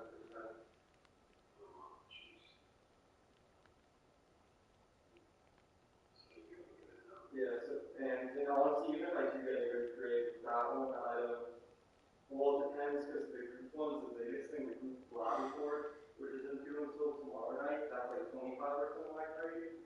So depending on, and obviously it's within my control of this, but obviously there's other group members involved or whatever. But yeah, this one, so I would say the worst case scenario is the science literacy class I fail or whatever, but the one that's necessary I'm good on, but obviously I'm going to try to at least get, at least a C or something. No, I'm cooked if I don't get the citizenship project. That was the one. I mean, well, regardless, obviously I need to, I don't want to get freaking out. I have to freaking retake classes or whatever. We're going to cut it and stuff. Yeah, honestly.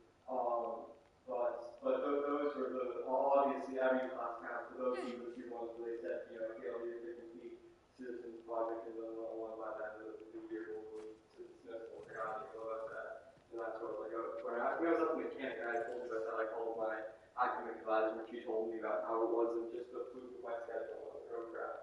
So I actually did a pretty good job catching up with that class.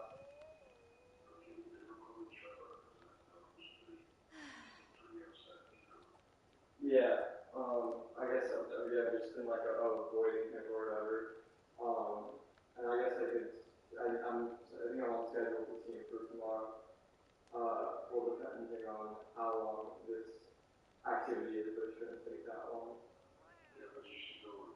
Yeah, I guess I'm just kind of scared, because, but it's not going to get, it's not going to get any, it's not going to be like, if I wait like another show, that's going to get, easier. I guess it's one of these things that just kind of, I was talking to Sam, I'm kind of at the spot where, I'm not, shutting down and, not facing the music, but I'm also not, I'm in a kind of transition stage where I'm not completely, at no point that I've always still been going to class, etc., and still been, engaged to some extent, or not completely, drawn about whatever, but I'm still not super, the first, voicing one. Well, I don't necessarily need to, go, 3 times to extra amount, but I'm just not even, sometimes I'm like, things maybe it gets, to a little bit tired before then, okay, Drake's got to face the music, and I get to that situation. Probably before, I should more preemptively do it. Just trying to help you, just trying to help you. Yeah. And it's this weirdest thing. It's almost like if it's someone. You're not doing it for them. You're doing it for you. I know, but I just feel like I let people down. It's like this weird thing, almost as if I felt like. You do let people down because. I know, and I don't want to face that. Yeah, but. It's this weird thing. It's almost as if I like. Okay. When you go and you say, "Look, I'm sorry I let you down. Sorry I let myself down. Trying to get better. Here I am. Let's work." You just gotta. Sometimes you just gotta. I mean, you know this because you've done this. You just gotta go. I mean, you just gotta say, look. I mean, there's no hiding anyway, so what's the difference, you know? Yeah. You may as well go. I mean, it's not. Yeah, that's again, this is this delusion that I've been working on better, where it's this freezing or just thinking that this childish, irrational, where kids go la la la. You can't hide by not going. And then I realized, and then so also exactly, and and it's also it creates it so I can't even fully, relax or enjoy my free time because, and I can do pretty, a little bit. I can sequester it in the back of my mind. I'm like, oh, this thing is not going to go away, so I can't even fully, and that's sometimes to the point where I'm just like, okay, like acknowledge, like you can't even, relax. Like, so what's the point of this? You're sitting here, anxiously because you're going to have to face, exactly. Yeah, you kind of, just have to go through. And say, hey, what the hell, here I am. Sorry about yesterday. Yeah. And then once you're there, you move forward. It's people don't want to drag all this stuff either behind them. They just want to help you. Yeah. So I wouldn't worry about it because it's not like no one knows what's going on. I mean, it's pretty much out in the open. Well, it is a bit disconnected, of course, with the professors and stuff. But yeah. And I was, do you know what the rates of PAM are? Would it be really bad to, or how financially tough would it be for possibly do it weekly? You're doing it weekly. No, I'm doing it bi-weekly. Has she been charging me weekly? No, I mean, you're doing, I don't know what you're doing. No, sorry, every other, like, not twice a week. I've been doing it. If you have to address, listen to me, if you have to add a session. But I mean, you can't, it's difficult if you call, and I'm not saying you are, but if you say, look, I got a stressful day, I need to talk to you. I mean, to do that on an ad hoc basis every time you need something, that gets a little bit much, but if you want to add a session, just add one. Well, I don't know if she can do that with her schedule. Right. And the thing is, right now... So make it 3 times a month instead of 2 or something. Okay. Maybe I'll see if that's able to do that. Yeah. Do it every 10 days or something. Yeah, okay. Yeah, maybe I can see if she can accommodate something like that. It's just twice a week was getting a lot. No. I'm not saying twice a week. I'm saying once a week, because right now I'm doing it once every other week, so I'm doing it twice a month, like 2 times in 4 weeks. Right. So do it 3 times a month. Okay. Would that be helpful? I think so, yeah. Yeah. Okay, but you just got to remember what she says and apply it, Yeah. I mean, that's the thing. You got to have a strong memory to come back anytime. So, I mean, at this point, you've been doing this so long, you probably know what she's going to say. So just kind of project. Kind of, but then all because I'm even though I'm not engaging at life at the level I or you would like me to. Like, to be honest, like, I haven't been, this is the first probably 6, whatever, since I've started school this semester, where I've been routinely seeing a group of other kids basically every single day and not missing class. I'm being so serious.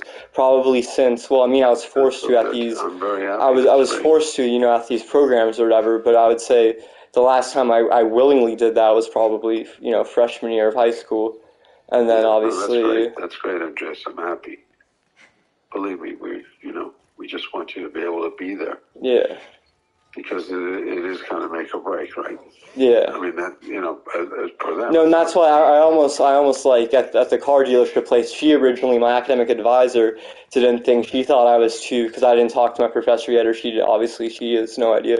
She didn't talk to my professor. She was like, again, that one class, the Citizenship 101 or whatever, she's like, oh, looks like I think you might not even pass this, and I think we don't even need to talk about, what classes to put you in for the, block B or C, because whatever, and then I was just sitting there, I was like, oh, crap, and then obviously I was able to talk to the professor, and then I kind of hauled ass as far as doing a bunch of assignments and getting it up to an 80%. I mean, that's the goal. The goal is not to get over, and I'm not saying you are.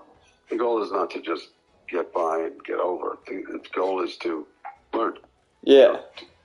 But the thing I kind of don't like about the freaking the science class or whatever is because material-wise, I'll be the first one to say, yeah, some classes I kind of zone out or whatever, but I would bet even if he said, I literally, I'm always, adding to the conversation. I would say definitely the most in the class. This other girl, Matthew, or whatever, is probably a close second or whatever, but as far as the information stuff, he's like, he sometimes like is impressed with me and stuff, and he definitely, like, if we had more, if it was less like writing-based, it was just like tests or quizzes to see, like, what I think I told you I did we only had like one basically multiple choice quiz test. I think I told you I got an 80, and I probably could have taken it again and probably got better. But like that class, if there was more things to where it was less, I mean, I guess it's a bit of an excuse, but if there was literally like a test saying like, is this a scientific theory? What's the independent variable? What's the dependent variable? What are the things about ethics, or what's the microbiology, or different things we learned about throughout the semester? I would feel like I would regurgitate that, and I feel like he definitely knows, like, the material in that class. It's not true for all classes. I know it's just a matter of fact what do you call it? The metrics in which, they determine whether you pass or fail is really kind of geared opposite towards me. And obviously beggars can't be, like, I can't, some classes it'll probably be all quiz based or whatever, and that's good or whatever, and some classes, it won't be, and I can't be, I kind of have to, learn how to. And anyways, for just all classes in general, I was kind of surprised at the amount of writing for a science class, but regardless, probably a lot of these classes I just have to get used to. Part of the college experience is writing these, big papers, and I'm not going to get better at them by not doing them, that's for sure. Right. Yeah, I mean, yeah, I follow in general. Yeah, it's about discipline and being able to focus. But this one, for example, like, I wish there was an option for me to, and I'm not saying like with most things, but literally with understanding the subject material, I would like, and I don't mean to sound cocky, and I usually don't say things unless I'm pretty damn confident or whatever. If there was some, measure to get, okay, he would ask just a bunch of questions and we would raise our hands instead of having to type them out, and or just respond to them, I would say I would definitely be on the, definitely the upper percentile, because some of these kids are just so clueless. But that's not what it is, unfortunately. Right. Yeah. They want to see. But as far as actual information, yeah, the discipline, I've been lacking the writing discipline. All about discipline. A lot of it is about discipline, teaching people how to study material, to internalize, think about it, and interpret, at a later point, that evening, the next day, to really get more, in depth versus just responding in a conversational way. So I think that's part of, the papers and all of that. And also some of the material, I would imagine that there's a lot in there that even during the class that teachers don't talk about. So they're looking for additional insight, Yeah. Kind of, maybe not. Well, obviously it depends on the class. I'm just trying to think for the scientific one. Except for the journals, the essay things we have to do on our own, which we were presented with 3 different articles or scientific journals, like, PubMed or whatever, peer-reviewed things. And then we basically choose one of those 3 studies or whatever, and then basically, isolate and distinguish, what the hypothesis is, what the study's results were, and then, isolate the variables or whatever. Which is the independence and the dependence, and then for the first 2, we said, okay, how could we have a more conclusive or more, encompassing study for future, or what could I propose for, theoretical changes to make it more, that increase the efficacy or whatever. And this one, for the last one, now it's instead of doing the extra paragraph on the essay or whatever, on plans for future studies, it's like about ethics. I see. Okay. It's hard for me to follow a little bit here at the moment. I'm a little tired, but okay. Well, but it's also about getting a good grade in the class. But that's what I was just kind of nitpicking, because some of the classes I'll admit I really don't know the material or whatever. And that's but this one I would say I'm definitely on the. If I think this one girl Maddie might be more because she's also diligent about work and stuff or whatever, but I really think other than her and maybe one other kid, I'm definitely. Because like whatever he asked the question, the whole like, oh, what's the independent variable in the study? The whole class is silent, and then it's either me, Maddie, or this other guy who says it or whatever, and then he's like, yes, correct, and then he continues and da da da, and then he asks another question, and the whole class is silent, and then one of us three responds. Okay, good for you, good. Did you see that text that I sent you? That was a copy of an email where they're talking about if you look for roommates. Yes, it was February, like mid-February or something. Yeah, but you can also call in between because. Oh, there's a dedicated number associated with it. There's a telephone number. You can just. Well, I would just. My thing was, I don't know if this is just for on campus or student housing because again, I'm not eligible for that. I know that, right? I think it's. But if it's facilitating for people in the community, then that's good. There's an opportunity to have a conversation. Or I could possibly propose that to someone, who maybe, All it takes is a call. You just got to call them up or walk in and see. I mean, there are tons of kids who are not on campus because they're not all. Yeah. That's true. There are, but the issue is again, like I said, most of them their accommodations don't run out in the middle of March. But everyone's got different stories. Yeah, and there might be someone who's in the dorms that wants to get out of there or whatever. Yeah, I mean, the kids are always looking. Yeah, that's I think the only. You're not the only one. I mean, you're not the only one. There are lots of kids who are probably trying to find situation. Yeah, they're also. Yeah, I would say my best bet is someone that's in the dorms that right now wants to get out of it and needs a roommate. And if I could find someone that's decent like that. Stuff already off-site. I'm sure there's. But I would be surprised if they randomly got a lease that ends March. I don't know. We can't sit here projecting. Yeah. It's a waste of time. Right. The thing is, call up and find out. I don't know. Yeah. It's just an idea. You could be right. I have no clue. No, but I think at the very minimum it's worth doing because there could be kids that don't want to live at the. You just go. Yeah, and again, worst case scenario.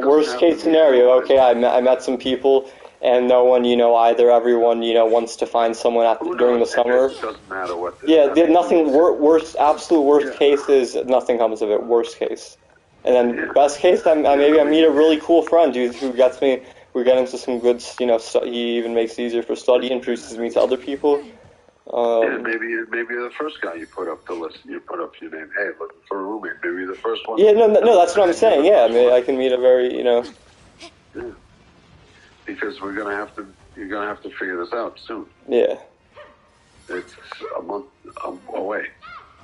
Yes, sir. Yeah.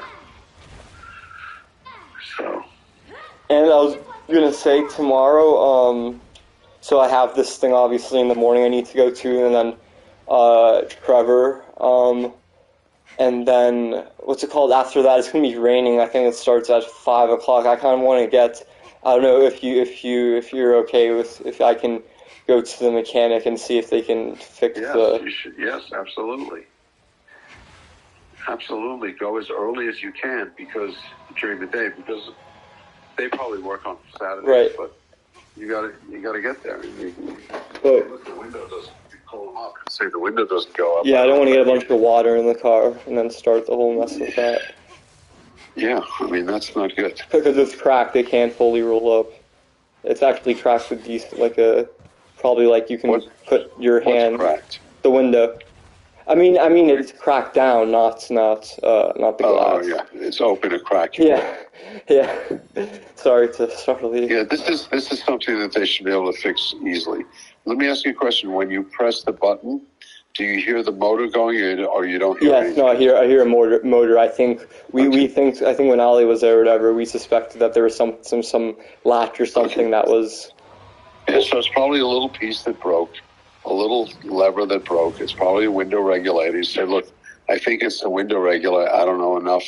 Can you just take a look? And even if you just say that shows that you kind of know a little bit. Yeah. And then they should be able to say, yeah, we'll open it up. And you say, what do you think it'll cost to fix? I think it's just the window regulator. Even if you're wrong, at least it shows that you're kind of knowledgeable. They say, yeah, So they can't, like, give me a whole runaround. Oh, this guy's clueless. We'll take the door panel off. That's, we got a little bit of labor. We'll get a new regulator. It should be okay. If it's what it is, not going to be too much. And then just do it. And while they're doing that, do you think they would have specialized or even care about this? For example, some of the air vents, like the little thing, like the clip that attaches where you can get leverage to kind of move it. You know what I'm saying? No, that they're not going to do. No. You mean it's broken? Yes. I mean, you can ask them, but they're going to say, I don't know. You can ask. I guess it doesn't hurt, but it doesn't hurt. But then, unfortunately, usually that involves taking part of the dash apart. To insert a clip? Well, maybe not. Maybe not. Yeah, but it's not insert a clip. It's usually a new piece. Yeah. Yeah, so to insert the new piece, you have to go from the back. Yeah. You know what I mean? It's not like from the front. And I don't know if it's just placebo or something, but I almost feel like and again, it's not the end of the world, but I feel like the air conditioner, maybe there's some setting that I'm putting on or something, or not putting on, but I feel like it's very ineffective. Like it's like I put it literally to the minimum, like 62 or whatever, 60 on both sides or whatever, and then I usually don't, instead of cranking, full blast on a higher degree, I usually put it, on the coldest setting, but like a 1 or 2 dashes, not a full blast. And it almost, I don't know, maybe it's just a complete mental thing, but I felt like it was way more efficient when I first got it, and now it's almost like either the air is not that cold. Okay, let me ask you. Okay, hold on one second. Is the airflow the same and it's just warm, or is the airflow different? Maybe slightly decreased, but I think most likely the air is definitely not as cold as it once was. Okay, so then it's refrigerant. It probably needs to be recharged. So there's a refrigerant. So if the motors are pushing and the airflow is the same, but the air is not cold, then they may need to top off the refrigerant, which is not a big deal either. So you can say, look, can you check the AC? I think it might need to be recharged. And they can check. Okay. They add refrigerant. And it's not cheap, but it's not massive. I mean, it might be $100 or something. And that probably lasts for a decent while. So you should bring that up too. Tell them, look, it's blowing. The fan speed's fine, but it doesn't seem to be blowing cold. Mm-hmm. And they'll check it. And that's all. And let's check it. And they'll check it. And they say, it might need refrigerant. You say, okay, can you give me, how much would that be? And they'll tell you. And then you tell them, and we figure it out. Right. Okay, that's easy. Yeah, so I think 100%, unless the price, well, I'll obviously ask you at the price and see what you think. But the one 100% I'm going to get done is the window thing, because that can lead to further issues. But you should get the other thing done too, because you want to have the right amount of refrigerant in the system. Because otherwise the seals are, it just makes sense. Oh, okay. So don't worry about it. So it does lead to further, okay. It doesn't lead to further problems, but you just want it to be right. Yeah. What's it called? And then the thing, I think you know this, but in the center console, basically there's like a cutout for like a cup or something, but it's basically like it's just standing there. It's like, but it's disconnected, and then there's a gap for like all the internal wiring or whatever and stuff. And I don't know, just over time, if that's, well, first of all, it's just aesthetically not pleasing. And then second of all, it leaves everything, kind of below the center console kind of exposed for anything to drop or get in there or et cetera. Oh, yeah, so you're probably missing a piece or something fell off or when it's, I don't know. Yeah. You didn't remember seeing that when you got it? It's not a new thing. I actually, I don't, you can send me a picture tomorrow. I don't really remember, actually. Uh-huh. But it drives. I love the way it drives, though. Good. Yeah, so get the window fixed. It's probably a regulator. It's just some little plastic piece is broken, so it's not going up all the way or something. Who knows? And then the air conditioning, you should ask them to tell them it blows warm. Is it blowing warm? It's just when I first, when it's in the morning or whatever and it's hot in Florida and the car's hot, obviously I know it's not going to instantly start blowing cold air or whatever. So obviously for a little while it doesn't, it's either warm or neutral air. But then once I would say like a while in, maybe like basically on at school or whatever, driving into school, the air is just, slightly cold. It's not like what I set it to, which is like 60. Yeah, so just check the refrigerant. Okay? Okay. And what's the suspension on there? Because I like it. I really do like the driving. The suspension, it seems pretty dang good. Yeah. It's what do they have? It's oh my God, I'm a little tired right now. Oh yeah, do you wanna? I'm keeping you up, aren't I? No, we just had some friends over, which was really nice. It's oh my God. It's okay. Yeah, yikes. And struts, surprisingly, struts. So they have a strut system, which is different than some of the American cars. Not all cars, but some cars have just shocks and springs. Uh-huh. And a lot of the European higher performance cars have what are called struts. So it's just a better technology. So that's it. Yeah, and it goes from, I don't know the zeros, but like it goes like at from stop to start, it goes pretty dang nice. Good. Just keep an eye on the oil change, okay? Yeah. As a matter of fact, when it's there tomorrow, if they do fix the window, may as well check the mileage, but you may as well, if it needs it, do it. Like if it's like a couple 100 miles. Yeah, don't feel. Yeah.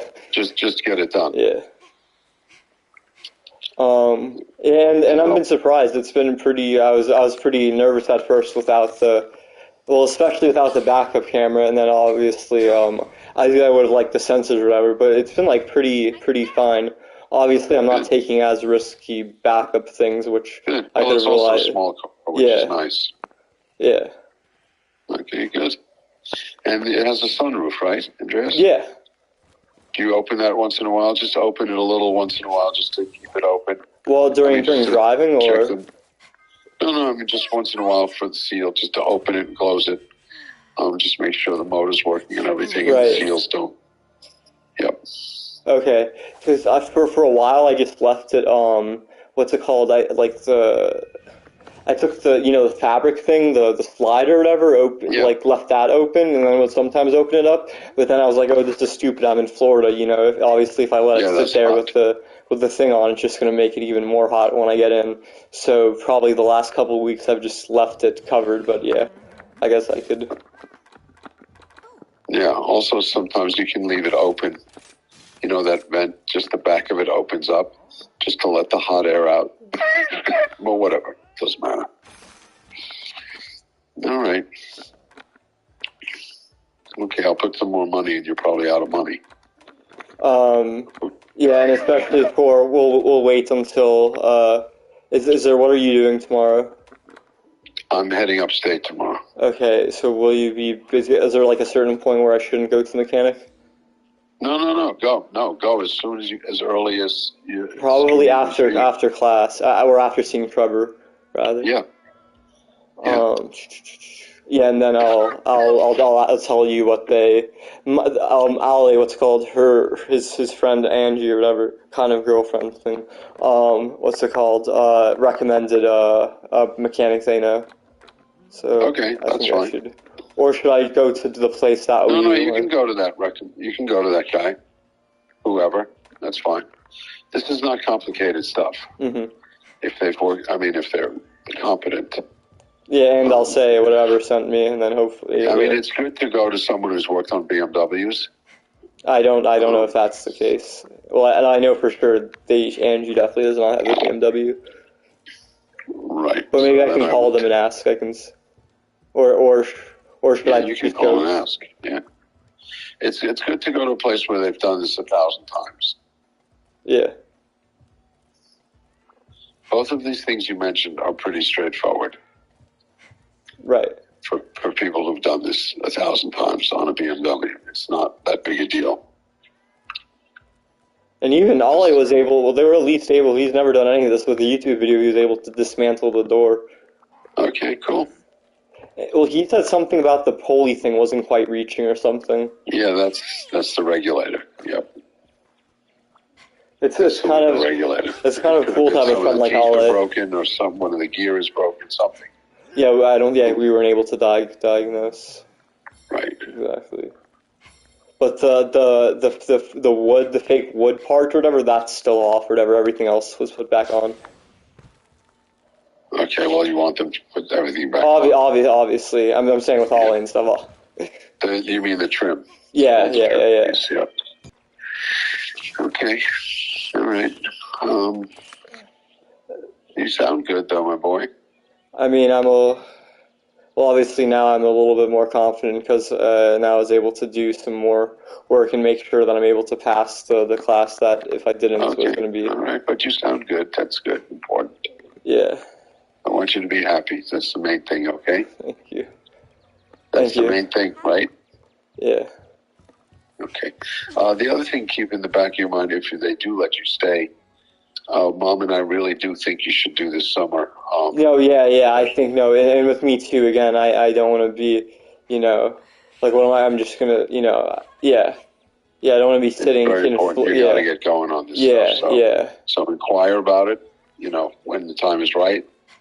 I think I have an appointment with because the class for next week or whatever is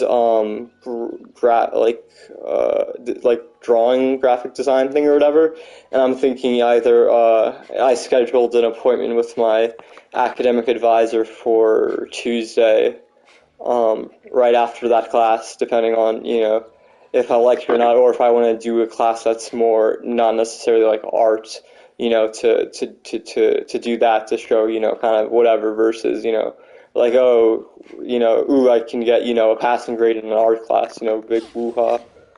Yeah, I don't think that's the goal. The goal is... No, that's what I'm saying. Right. That's why I scheduled them. You should start thinking about directions of, right, things that interest you, so you should...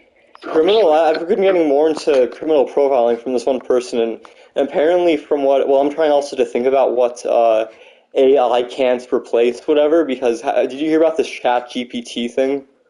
Yes. But it's insane, and really, like, I've been getting kind of, not pessimistic, but I'm like, oh my god, there's two sides of every coin. Like, this is going to lead to amazing things or whatever, but oh my gosh, this AI, artificial intelligence, is growing so rapidly, and so many jobs are going to become obsolete or whatever.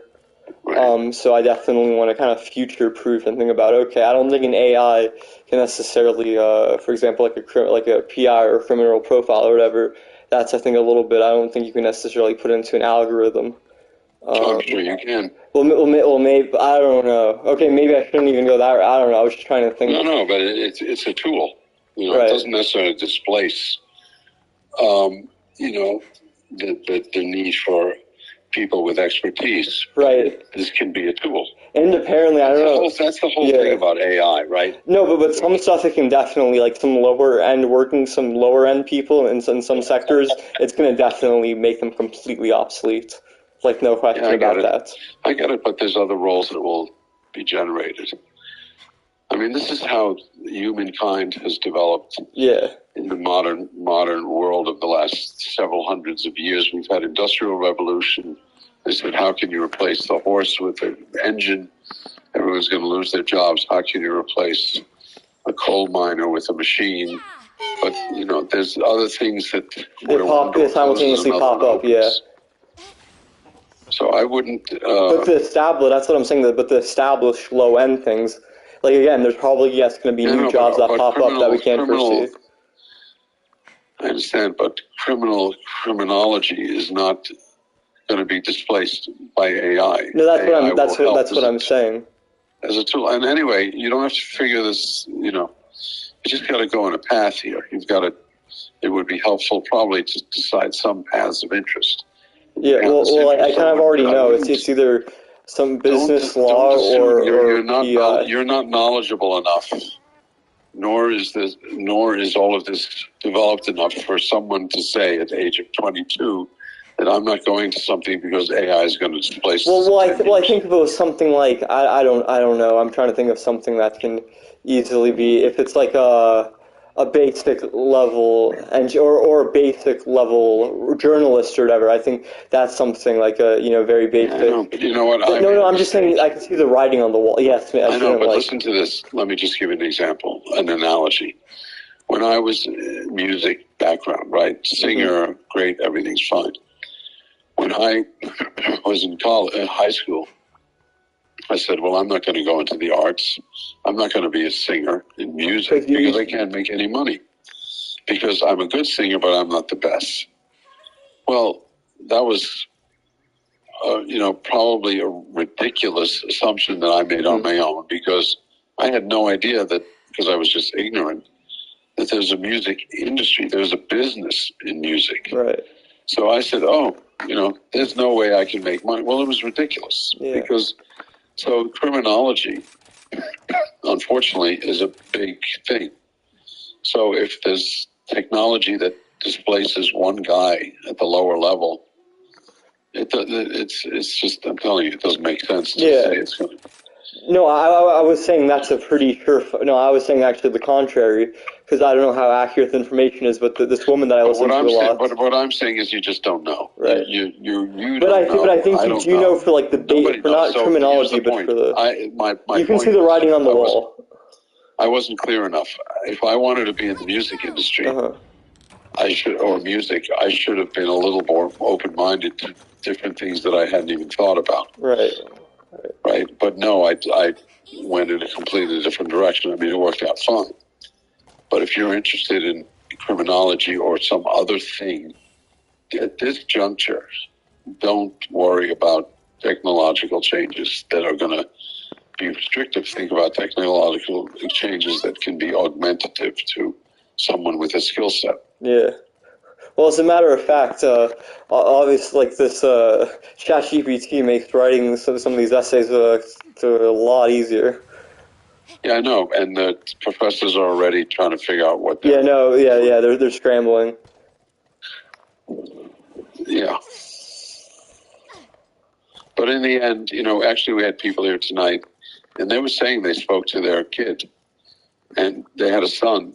They have a son who was kind of goofing off a little bit in college. How old is he? He's probably older than you, maybe 27.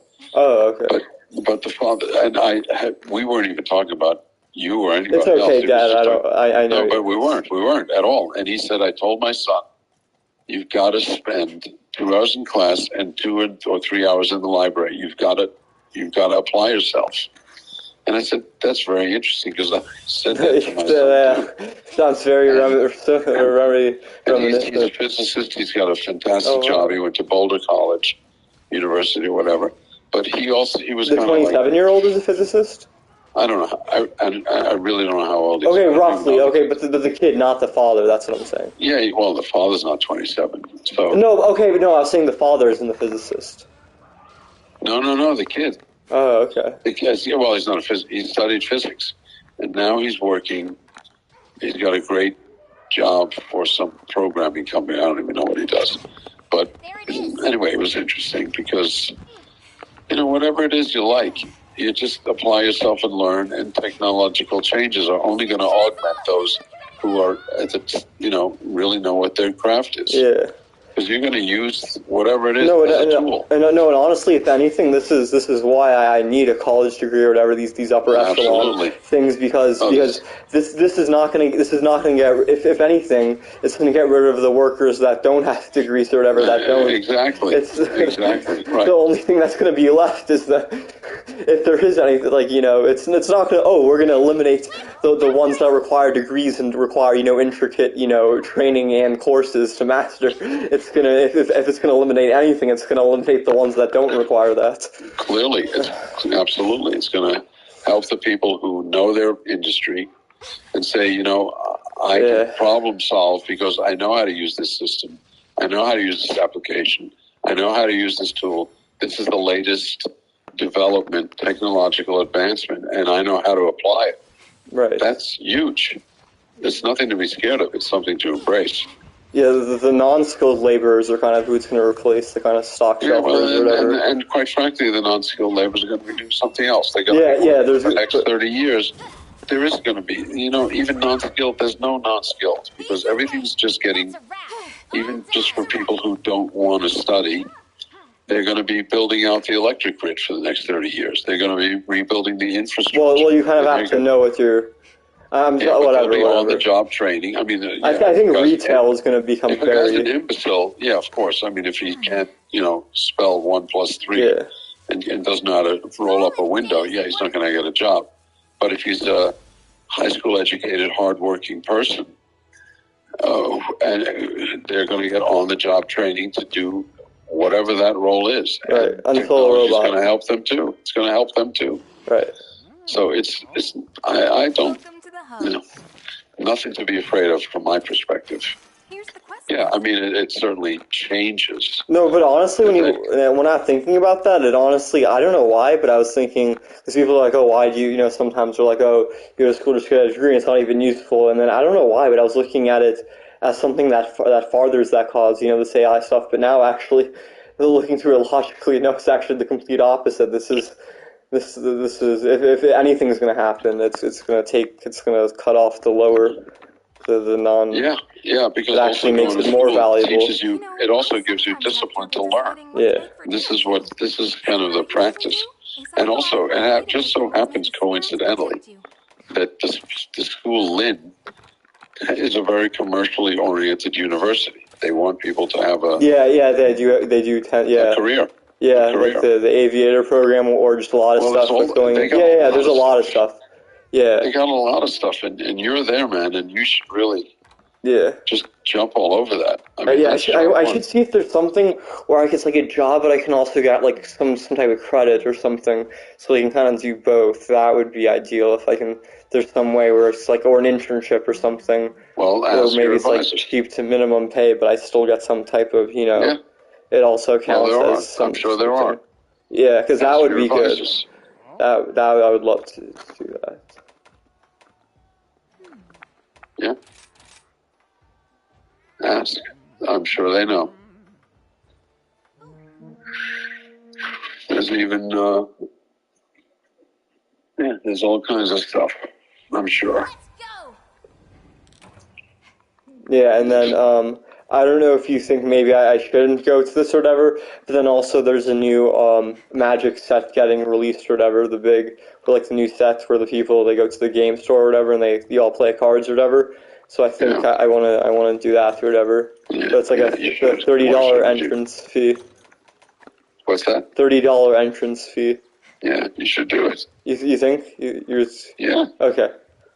I think that'd be great. Sounds like fun. Yeah, it is. It is fun. Yeah, it's the price of 2 hamburgers. Go for it. Yeah, no, it's pretty fun. Especially again when there's a new. I think I've told you about it before, but it's very interesting. All this stuff or whatever.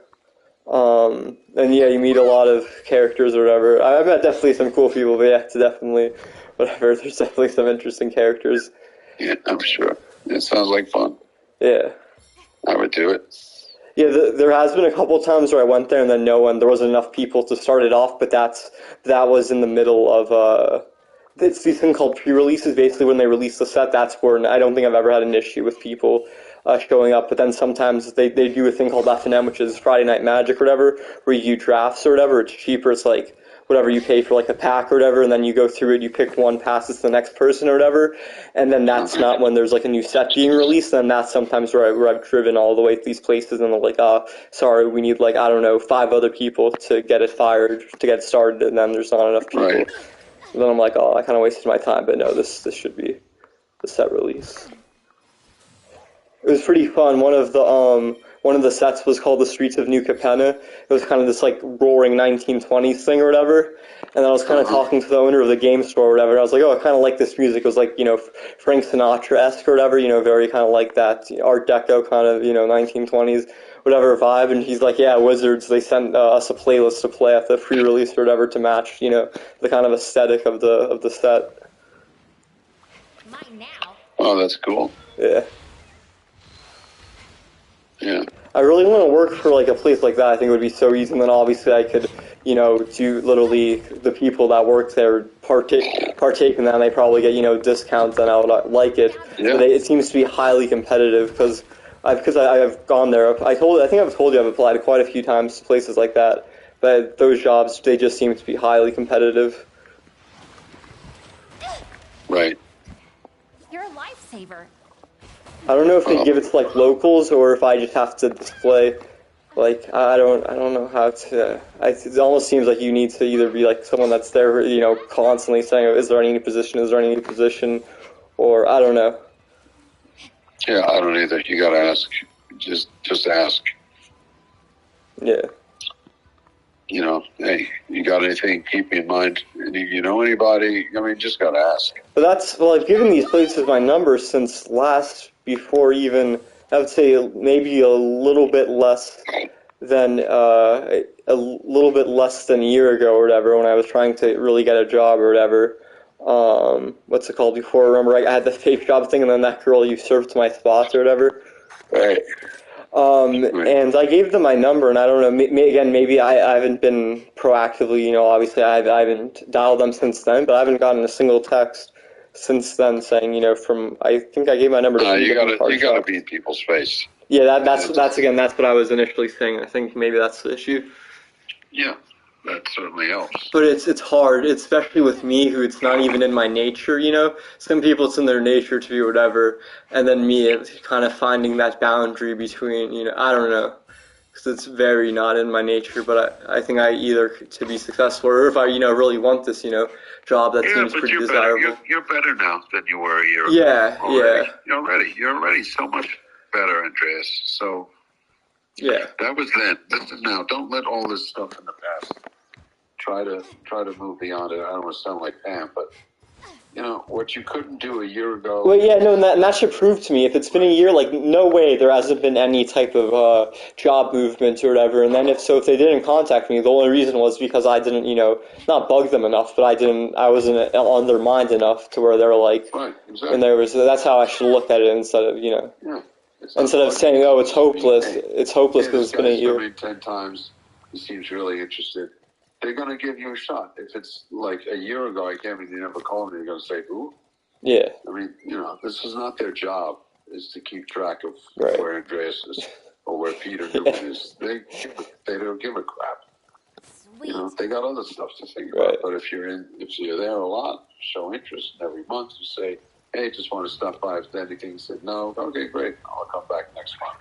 Mm-hmm. They say, "Don't bother." You say, "You know what? I'll just come by anyway." Right. You know, because who are these guys? And again, worst case scenario, if worst case, which is probably not going to happen, but they think, "Oh, this guy's too needy," I wouldn't get the job anyways if I would have not, you know, worst case. And who do I care? It's not an attractive girl. It's some nerdy guy at the freaking. You know what? I don't try to outfigure all these things. That's my issue. That's my issue. I try to. Things that go on. Yeah, that's my. Just go up, show up, ask, say what I am, and then yes, no. Oh, this is interesting. Leave, stay, whatever. I can't. I don't spend a whole lot of time figuring out. You know. I think I need to find the middle ground because it's really either my mind's like completely, you know, not dormant, but very like I can't, you know, get anything, you know, or I just kind of avoid or try to, you know, sequester, you know, thoughts or anxiety or anxieties or whatever, and I'm almost in a catatonic state, or I'm in the complete opposite, where I'm like completely too engaged almost, and it's just, you know. Right. My brain's on overload, so I think it's about kind of being able get to. In the middle there. Yeah, exactly. Where I'm not, you know, catatonic, where I'm not thinking about anything. Yeah. Just go in and say, "Hey, that's it. It's no big deal." Yeah. Just think, you know, this is no big deal. Yeah. It's not difficult. It doesn't mean if they say yes, it doesn't mean I'm. If they say no, it doesn't mean I'm terrible. If it says yes. Doesn't mean it's the be-all, end-all. It's just kind of Aristotle had something called the golden mean, which is, you know, right down the middle. That's where you want to be. Yeah. Be careful! Yeah. So, anyway, I'm getting really tired. I'm sorry, my body. Last thing, then I'll let you go. I'm sorry. Is there anything, maybe it's just placebo, and obviously I don't want, I want to obviously, even if it's not placebo, or if it's just the status of the car, any ways to maximize my MPG, or any things that they can do? No, not really. There's nothing that could be going on in the car where it's like the setting. No, they're just terrible on gas. Okay. I guess, this Fusion kind of spoiled me. Yeah, I know, our lovely Fusion. I'm so... Yeah. Oh my god. That was such a cool car. Yeah, I still have I really think there's... I sometimes beat up myself, but then I really think, because every other time, this person, like, there's no way, because I know, I'm even more careful than that, but these people, like... The 25, even if they're going 30, I have sometimes seen some people's, but this one again, it was not. Yeah, anyway, it doesn't matter. Yeah, I can't. Whatever. Thank God everyone's okay. That's all I can say. Yeah. Well, you said they were pressing. You said the. I know. Thank God you're okay. Yeah. Let me be more specific. But what was there? Were they trying to? Let me be more specific. Thank God you're okay. Yeah, yeah. I honestly think that's some guardian angel stuff, really. And that's amazing that Barrett that a beam, they have a beam in the door, and it keeps it safe for the inhabitants of the car. Yeah, so that was literally okay, right. Yeah. That's the main thing. Yeah, maybe, I don't know if it was my fault for preemptively breaking, whatever, I can't. It probably was, but whatever, you're okay. And did they come after you with further litigation for she said, like, the child had some... No. Oh, they dropped it? No, I don't know if they dropped it. I think they paid. They probably paid them. Oh, our insurance company? Geico probably paid them for their $3,000 or whatever they wanted. Did the rates increase? Or $10,000 or whatever. I don't even remember. If you want to go to bed now, don't you? Yeah. But the thing is, we have so many cars, and we pay a lot of insurance, and we're good customers. So I think that it offsets it. And then obviously we still have this court date, which is I guess now the 15th or the 16th. Yeah. By the way, there was no envelope upstate, so I don't know what they're talking about. Yeah. So that's absurd. So you need to check online, make sure it's still. From time to time, make sure it's still there. Look at your case number. Yeah, I think like the 10th or like probably closer to the date, maybe like the 11th or 12th. I'll call them and be like, "Hey, listen, I've been jerked." Just check like every once in a while online. Yeah. The case number's still there. Yeah. Right. You'll be fine. You're ready for it. Don't worry about it. Maybe you'll get a break, right? If you don't, you don't. But if you do, you do. So, and if that were to happen, is there any case that we can counter or whatever? No. Because genuinely, I'm not just saying this because obviously I don't want, because I would be telling you frank within, obviously the confines of just our conversation, but I really feel like even you, I keep putting that back in my mind, maybe you would have gone further, you would have said, like, okay, we're going to go into a collision, so maybe at that point where I saw her face and then I made the decision to decelerate because I thought that was the best move, I 100%, but at least as far as me initially proceeding into the intersection, from that point on, I really, even in my mind, I constantly go back to... if you tell people you decelerated when you're going into the turn, I would not say that. No, I decelerate. I'm saying once I saw how fast she was seemingly going, and I re-looked again, and then I instead of going, not either accelerating or going at the same rate of or whatever into the turn, I preemptively I was like, okay, I think there's based on how fast I believe she was going, that there was going to be a preemptive strike. So I instead put my foot on the brakes, which is I think I might have screwed up there. Because I thought maybe that would minimize it. I don't know, in just the split-second thinking. Whatever, I don't want to go over this now. I'm a little tired, sorry. I don't mean to be dismissive, but I'm really tired. No, and that's not... You're freaking tired. Don't act like you're doing something mean. I'm the one that's a little amped up here or whatever, because I was doing my essay, and just have some anxieties I just want to air out, but yeah. You can talk about it anytime. I'm the idiot who freaking calls you. You're gracious for doing this at 11:30. You have to also just accept the fact You know it happened. You say, look, I know it happened. I fully stopped. I proceeded with caution. Yes. And then all of a sudden they were there. Don't say I stopped in the middle of the intersection. I mean, that would be not good. Right. And then, by the way, it doesn't matter. In a way, it doesn't matter because, I mean, the cars collided, so it's not a dispute. And there's no way that they can see from the photo that's based on how far into the lane, because I was Well, my again, whole... again, as we said at the beginning, if there, God forbid, had been some more serious injuries, and there was a case to really pursue legally and or medically, then they go, you know, then we would have had to engage an attorney, and then we would have gone through this and that. Yeah. It's not, it's, you know. And but I care about this ticket, because literally, honestly, truly, I believe that even someone as good as you would not have... Stop sign, okay? And I stopped, and no one and that's, I think even, and I truly believe even you, this is the best driver I know, would have gone, because you would have had no foreseen based on how far she was at the time looking left. So, but let's say, but assuming you're right, I'm not saying you're wrong, there was an accident.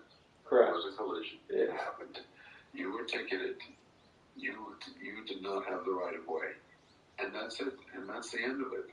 They're going to say, look, sorry. But is that literally the law? You're allowed to go, let's say, like, I'm going to say 120 miles an hour, and if someone comes from a stop sign or whatever and gets hit coming out of someone going 120, they're just going to be like, oh, they had the right of way? Right. So, is that literally the law? If you want to engage an attorney for $5,000, we can fight it. No, okay. Well, I mean, that's what it comes down to this. Yeah.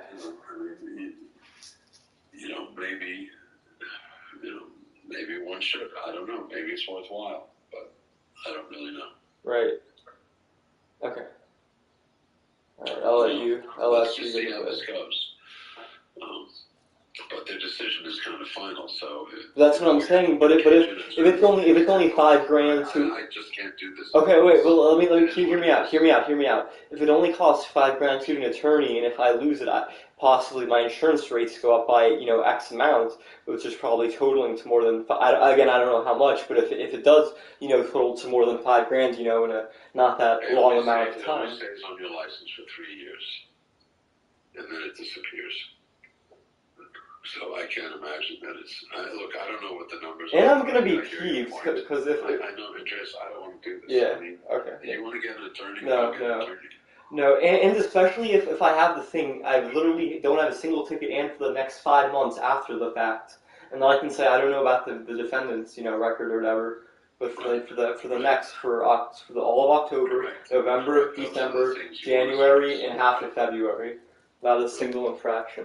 Okay, I can't do this anymore. Sorry. I'm tired. Yes. I hear you. You're right. That's what you're going to say. We've gone over this a dozen times. I think you have, a valid point. Yeah. And the question is, will the judge, take that into consideration? I don't know. I don't know how that works. I'm not an expert. Yeah. Okay. Right. I mean, you do your best. Yeah. I've had accidents too, and I got tickets, and it was on my license for 3 years. That's life. Right. Big deal. We move on. Everything is about moving on. Right. Right? Yeah. Move on. You got to keep on trucking. Yeah. And thank God you weren't hurt. Yeah. Yeah, really, yeah. I mean, thank God. Yeah. So that's good. Yeah. You fight the ticket, you be honest, forthright, state your case, and be genuine, and be, respectful, and state what you think and see what happens. Yeah. What else can you do? I mean, what else can you do in life? Because honestly, if I felt, this is more of like partially an ego thing, but also a justice thing, because if I felt that I was, honestly, that it wasn't my fault, I would have just taken it, okay, yeah, I refuse to stop. That's not like a huge thing. Obviously, yeah, I'd rather not. But I truly, again, felt like even someone like you, whatever. Yeah. Cops show up, guy run a stop sign. Well, I didn't run a stop sign, that's the whole thing. Stop sign. They had the right of way, you did. Cop shows up, the cars are collided. That's it. Take a lot from their perspective. She said, he said, she said, so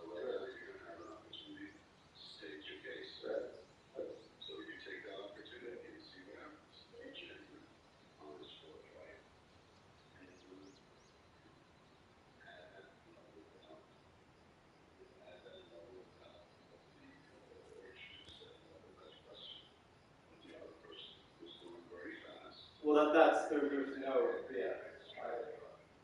I don't know if they were distracted, but they were going more than 25. Yeah. Okay. All right. Good night. Okay. All right. I really appreciate it. I don't mean to. I'm just really tired. All right. And so, final thing. Any times where I can call you tomorrow, basically because once I want to get. Anytime. Okay. All right.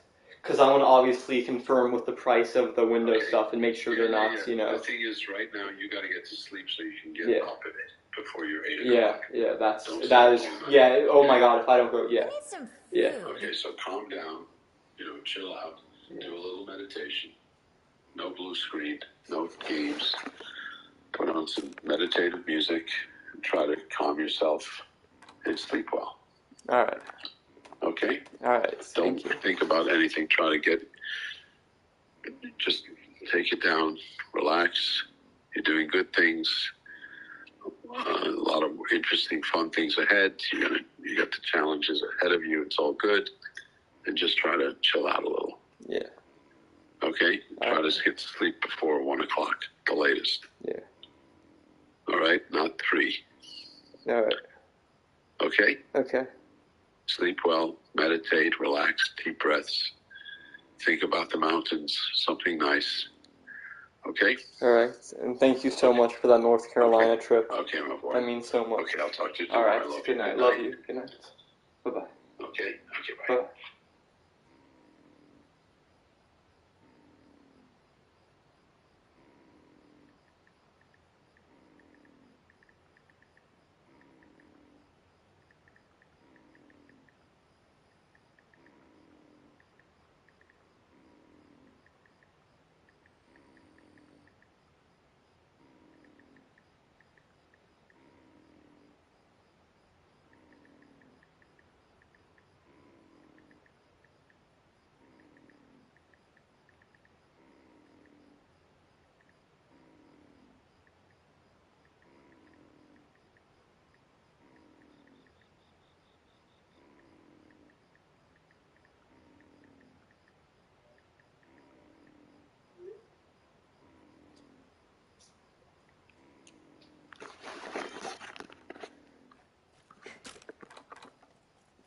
I'm hungry.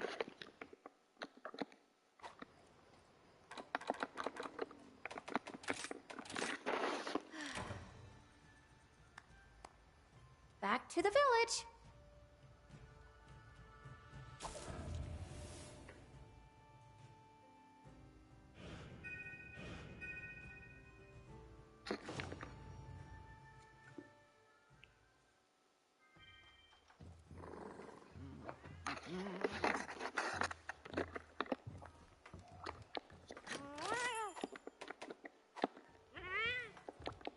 I've been waiting for you.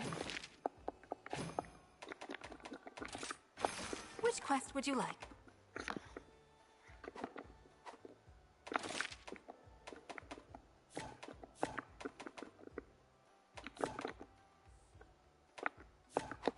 Until next time.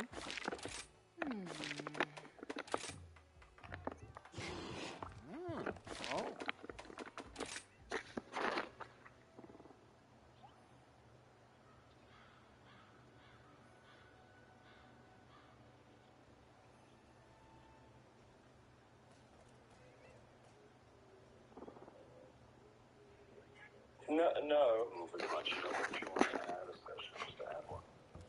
Well, I don't know if you can do that with her schedule. And the thing is, right now.